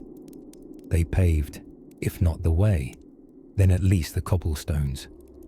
Now, as the last pig trots snout deep in a forgotten cabbage and the sun slips behind a timbered roof, let us lilt onward to another odd corner of medieval cleanliness, a place where water was both feared and revered. Some medieval towns had elaborate charters, colourful guild banners, and laws about the precise width of a shoe sole. Others had pigs, often a lot of pigs, and they didn't just live on farms. Oh no, the medieval pig was more of a freelance contractor in waste management. You see, municipal sanitation departments weren't really a thing in 1320, except perhaps if you count Jeff the dung collector and his one-wheeled cart with an aggressively squeaky axle. So townsfolk turned to pigs, those waddling, snorting, entirely unbothered omnivores, and let them roam the streets in search of kitchen scraps, spoiled cabbages, and, let's be honest, things not meant for polite discussion. Believe it or not, this porcine street sweeper arrangement was controversial. Some residents, particularly the spun-sugar delicate elite, complained about how pigs rutted through the bustling streets like they owned the place, which, in a way, they rather did. If pigs were the semi-official cleaning crew, they performed their duties with utter confidence and zero oversight. They knocked over baskets, stole bread, and occasionally wandered into church. A chronicler from 1389 wrote with restrained fury about a pig interrupting a wedding. It was not invited, mind you. It had simply followed a trail of cake crumbs up the aisle and had to be chased out mid-sermon. The bride screamed. The congregation laughed. The pig grunted its opposition to ecclesiastic decorum. In Paris, which fancied itself quite civilized, pigs were officially banned from the streets, then quietly allowed again, then banned once more, with even more official-sounding threats. Yet somehow, despite the decrees and fines, pigs found their way back. It was hard to argue with something so efficient, not to mention so inexpensive. Pig labor came at the reasonable cost of approximately 1 scoop of old turnip peels and a firm shoe. This didn't mean cities ignored cleanliness entirely. Far from it, though their solutions were creative. In some towns, laws were passed requiring every household to keep their front steps swept and their urine jugs tightly lidded. That's right, your humble pee jug was your responsibility, and woe to the man who left it leaking in the thoroughfare. He might receive a firm lecture from the town crier, or worse, a strongly worded letter from the local guild of haberdashery. But pigs were always there, especially in smaller towns where regulations were more theoretical. They trotted between market stalls, rooting hopefully at the feet of fishmongers. They nestled in alleyways, occasionally mistaken in the fog for discarded bundles of firewood. Children would sometimes name them, which made it harder come winter's feast. And yes, a pig might be dinner one day and sanitation engineer the day before, which lends a rather circular poetry to the medieval food chain. Of course, the pigs weren't the only ones cleaning the streets. There were also geese, ducks, and even the occasional goose-duck hybrid, whose identity remains uncertain, but whose honking was loud enough to qualify as a municipal service. These birds weren't owned so much as tolerated. Most townsfolk hoped they would eat whatever the pigs missed, which, if you knew pigs, was very little. Still, things did improve, slowly and unevenly, as the centuries chugged along groggily like a millstone in molasses. Local officials in some towns began to build rudimentary sewage channels, often just open gutters, guiding waste toward the outskirts. A kind gesture, if you weren't a field worker downstream. One ambitious mayor in a Flemish town allegedly championed a campaign called Streets Not Sties, which encouraged people to voluntarily tie up their pigs and personally handle their household muck. The plan lasted 2 weeks before the pigs untied themselves and the people collectively shrugged. Indeed, the relationship between pigs and townsfolk was complicated, respectful, ambivalent, occasionally infuriating, and almost always odorous. And yet, the pigs did their part. Without them, one could argue, the streets might have been even stickier, the smells even more medieval, and the historical record slightly less amusing. So next time you picture a quaint medieval market square with cobblestones and bunting, do remember the pigs, trotting nobly between barrels of eels and suspiciously lumpy pies, keeping clean what little they could, and munching their way into municipal legend. And up ahead, as the sun sets beyond a crooked chimney and the church bell tolls languidly in the distance, someone stirs something foul in a bubbling copper pot. Let's gently tiptoe to that next sleepy cauldron of curiosity, because bath night has arrived, and soap is about to make a very reluctant debut. Imagine the smell of fresh bread wafting from a timber frame bakery, the soot of chimney smoke curling into the chilled morning mist, the distant clang of a blacksmith hammering fate into horseshoes. While those sounds and smells drifted through the narrow lanes of a medieval town, so too did something a little less comforting. The gentle squelch of a muddy road eager to claim your shoes, dignity, and possibly your entire lower body. Let's talk about streets and how they weren't particularly street-like.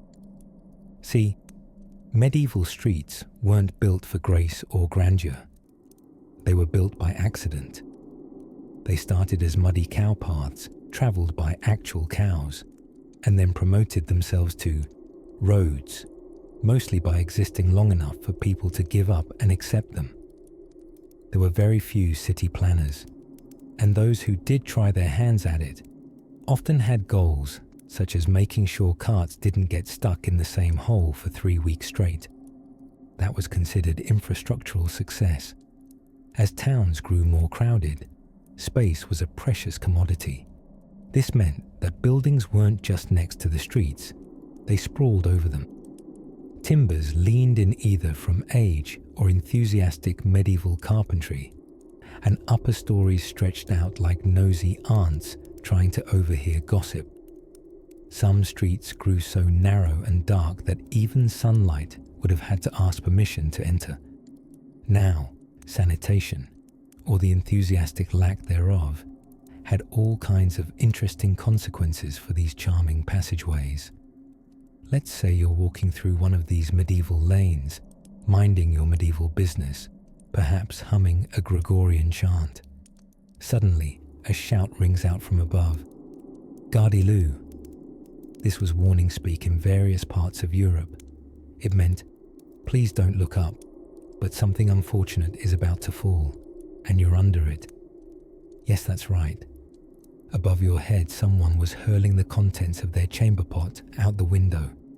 There goes dignity again. And as it hit the street, it became part of an aromatic stew that already featured rotting food scraps, stray dogs solving crimes, old shoes, and whatever had trickled out from the surrounding tanneries and dye vats. You know, a little alchemy to spice up your commute. Now, before you abandon all hope in humanity, you should know towns did try to stay clean, just not by modern standards. Town councils occasionally issued rules, delightfully specific ones at that. In York, it was illegal to empty a toilet pot onto the street during daylight hours, which of course implies a rather relaxed attitude regarding nighttime, as if stepping into last night's mystery puddle under a moonlit sky was somehow more acceptable.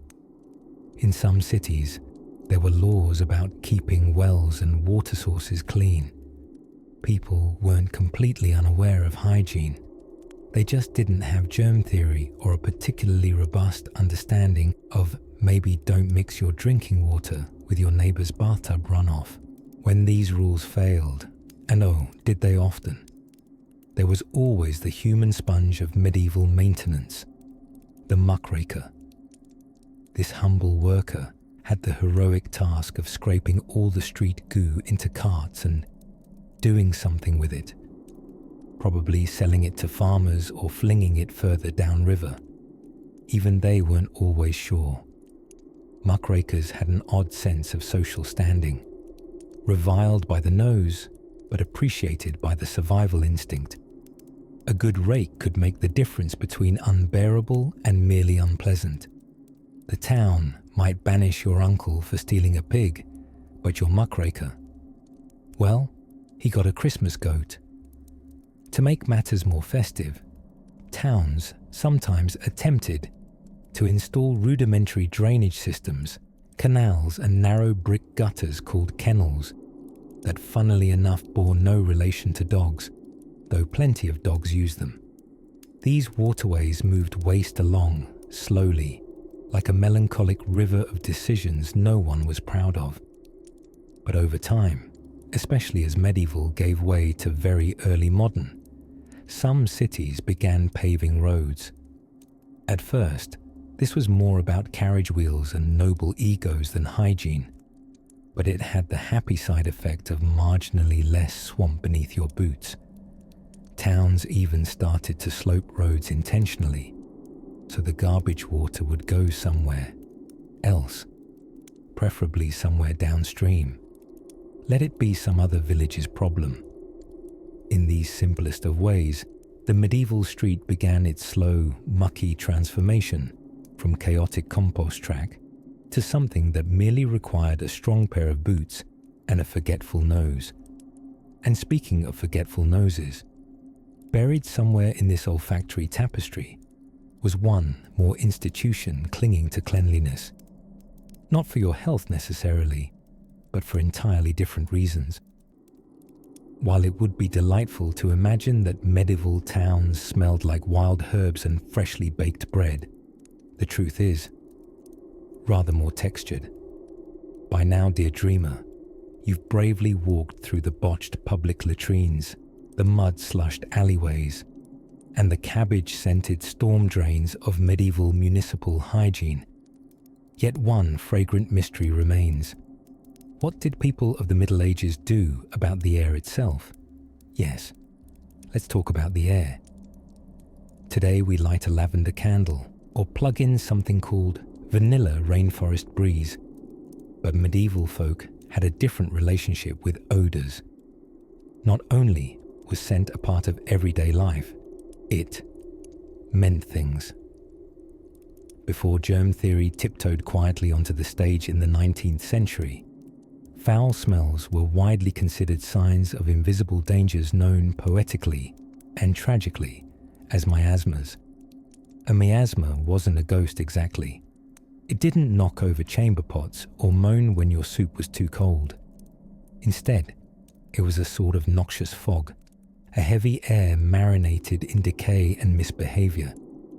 According to the finest minds of the day, including well-educated physicians in robes that looked suspiciously like beaked birds, a miasma could rot your insides, corrupt the soul, and invite plague straight into your lungs with all the grace of a visiting in-law. And so, in their humble, rune-covered ways, medieval citizens began experimenting with deodorizing the very world. First came the flowers. Bundled herbs, often called posies or nosegays, a term that deserves a comeback, were carried around like little olfactory shields. Fragrant herbs like rosemary, mint, rue, and lavender were believed to not only delight the nostrils, but repel miasmas, demonic vapors, and Uncle George's garlic breath. Some people even tucked them into their hats, creating what must have looked and smelled like a garden doing cosplay. Churches and noble homes, too, took part in the mingling of architecture and aromatherapy. Floors were strewn with rushes, not hastily, but with seasonally correct pomp. These weren't just your run-of-the-mill field trimmings. They were often mixed with herbs and flowers chosen for their sturdy aromas. As the rushes were trodden underfoot, they released gentle scent trails into the air, comforting and hopefully sterilizing the room, one crushed chamomile stem at a time. Then there were the richer scents brought from foreign lands, frankincense and myrrh, for instance, which weren't just for wise men and nativity scenes. Incense was burned liberally during religious festivals and on ordinary Tuesdays if someone happened to roast pigeons in a way that displeased the olfactory senses of the bishop. In cities like Florence and Paris, people walked through plumes of civic incense with the sort of quiet hope typically reserved for modern self-help books. Some cities, convinced that urban air itself was criminal in nature, would light great bonfires to purify the breeze. During bouts of plague, or even just an unusually ripe summer, they might burn juniper branches, aromatic woods, or, if you were in 14th century London, barrels of vinegar. The idea was to outstink the stink. Of course, there were misfires. One historical account from a German town mentioned a municipal experiment with throwing fragrant oils onto heated iron plates in the town square to improve public air. This led to mild excitement, followed by a large flame and the permanent retirement of the town's iron plate enthusiast. While some of these efforts were rooted in what we might now call deep misunderstanding, there's something charmingly human about trying to fix the world by simply making it smell like time. After all, what is a nose but a rather sensitive time traveler, dragging its owner unwillingly between memory, reality, and the present scent of hot cheese?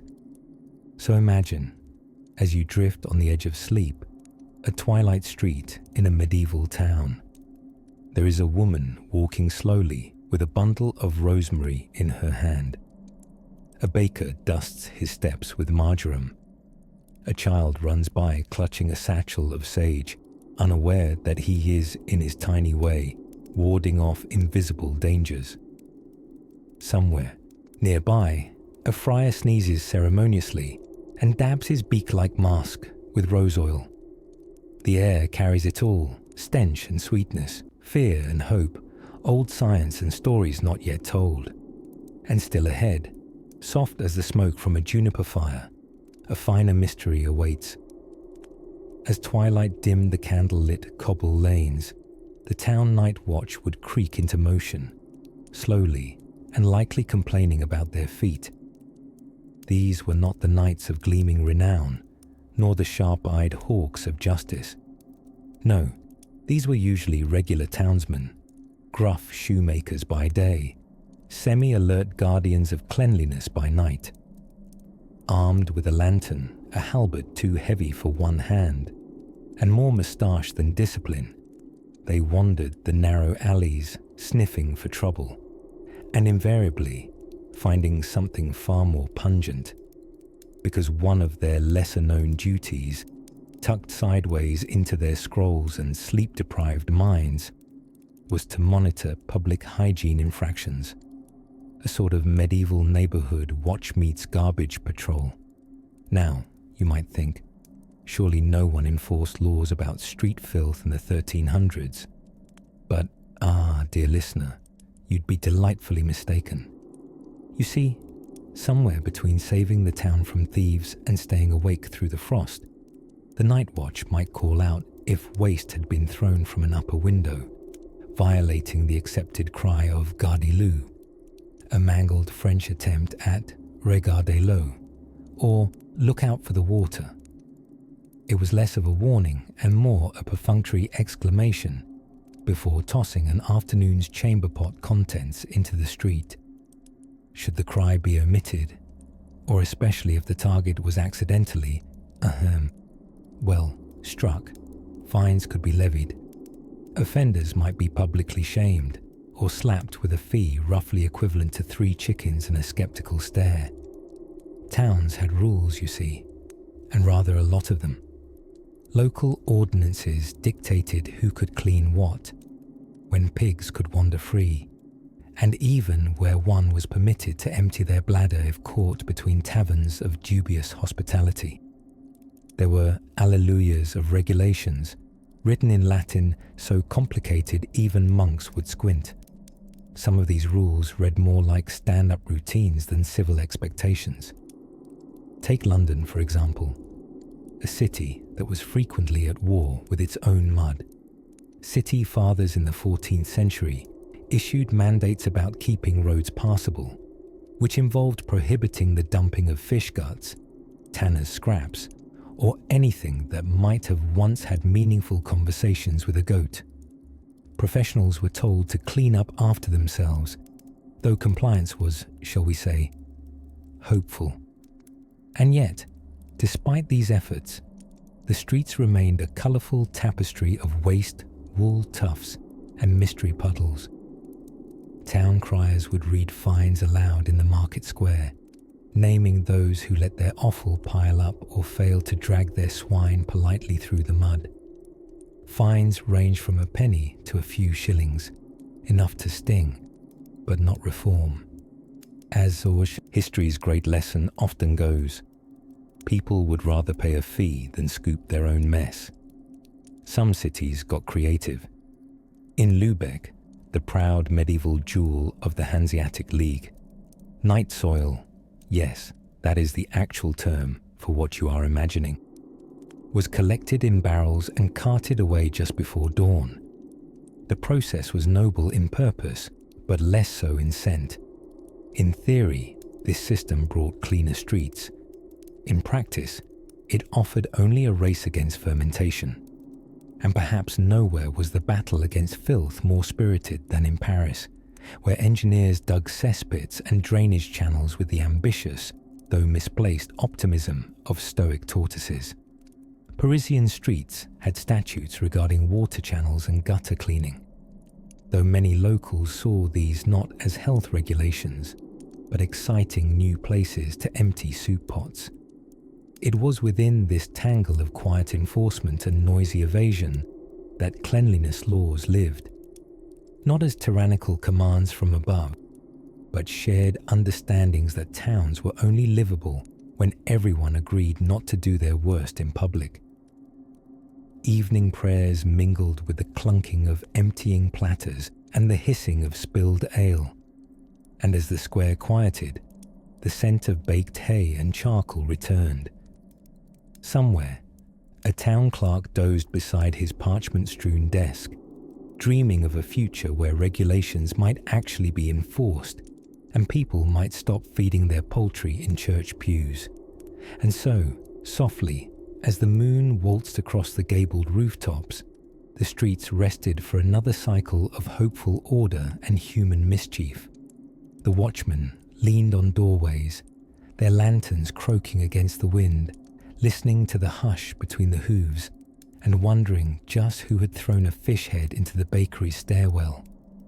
But that little mystery, and a few more peculiar surprises about how these towns tried to outwit their own messes, awaits gently in what comes next. In the dewy hush of a medieval morning, when the sun first stretched its golden arms across thatched rooftops and the roosters socially screamed their way into a fresh day, something curious wafted through the air. Not just the smell of baking bread or the neighbor's dubious attempt at soap making, but the faint, enduring scent of human resilience. Because yes, while medieval towns may not have gleamed with sanitation, polished brass knobs, or anything remotely resembling a flushable toilet, they carried on, with surprising ingenuity and an even more surprising tolerance for smells. By the time twilight draped its bluish velvet over timber-framed homes, the town had done what towns do best, survived another day of wildly inconsistent hygiene. Chamber pots had been emptied, hopefully out a side window with the courtesy of an arlo, or its English cousin gardilou. Medieval public health, part gravity, part shouting. It wasn't all filth and folly though. As candlelight flickered against stone walls and sleepy cats curled near hearth fires, the more mindful folk took up modest, if inconsistent, rituals of cleanliness. Some washed their hands. Some even changed their undergarments more than once a fortnight. Progress at its own medieval pace. And for those lucky enough to live near a monastery, cleanliness might have been marginally more plausible. Monks, after all, brought order to chaos, building aqueduct-like channels and even early sewage systems, because faith, while eternal, still needed a drainpipe. Meanwhile, in the heart of town, the bathhouse faced its usual evening stir, an endearing blend of public spa and neighborhood newsletter, whispers of local scandal mixed with clouds of steam. Someone's goose had gone missing. The baker's apprentice had been caught staring too long at a noblewoman's hat. Scintillating stuff, especially when half the town was naked and sharing tubs. Though by modern standards, a shared lukewarm bath with 10 acquaintances and a suspiciously floating carrot might not sound magazine-worthy. It was, in its own peculiar way, community. A messy, aromatic, pipeweed-scented community. The streets grew quiet. Chickens tucked their beaks beneath their wings. The town drunk, whose wisdom increased in proportion to the lateness of the hour, stumbled home past half-tidied stalls and one extremely indifferent sheep. In the stillness, you could almost forget the less romantic parts of medieval hygiene. The rancid leather tanneries near the riverbanks, the dubious contents of not-so-public privies, the rats staging complex municipal governments in the alleys. Yet people adapted. Merchants aired and occasionally washed their linens. Farmers scrubbed themselves in cold streams after long days. Blacksmiths, shimmering with soot and sweat, took pride in the daily ritual of scraping grime from their forearms with curved knives, because cleanliness, however defined, was next to pride. And children, ever resourceful, invented games not just with hoops and carved toys, but with imaginative names for the odorous soup they sloshed through in the streets. Dragon's breath, goblin that cried, and the ever-popular, definitely not pudding. Resilience, as we've said, often arrives with laughter.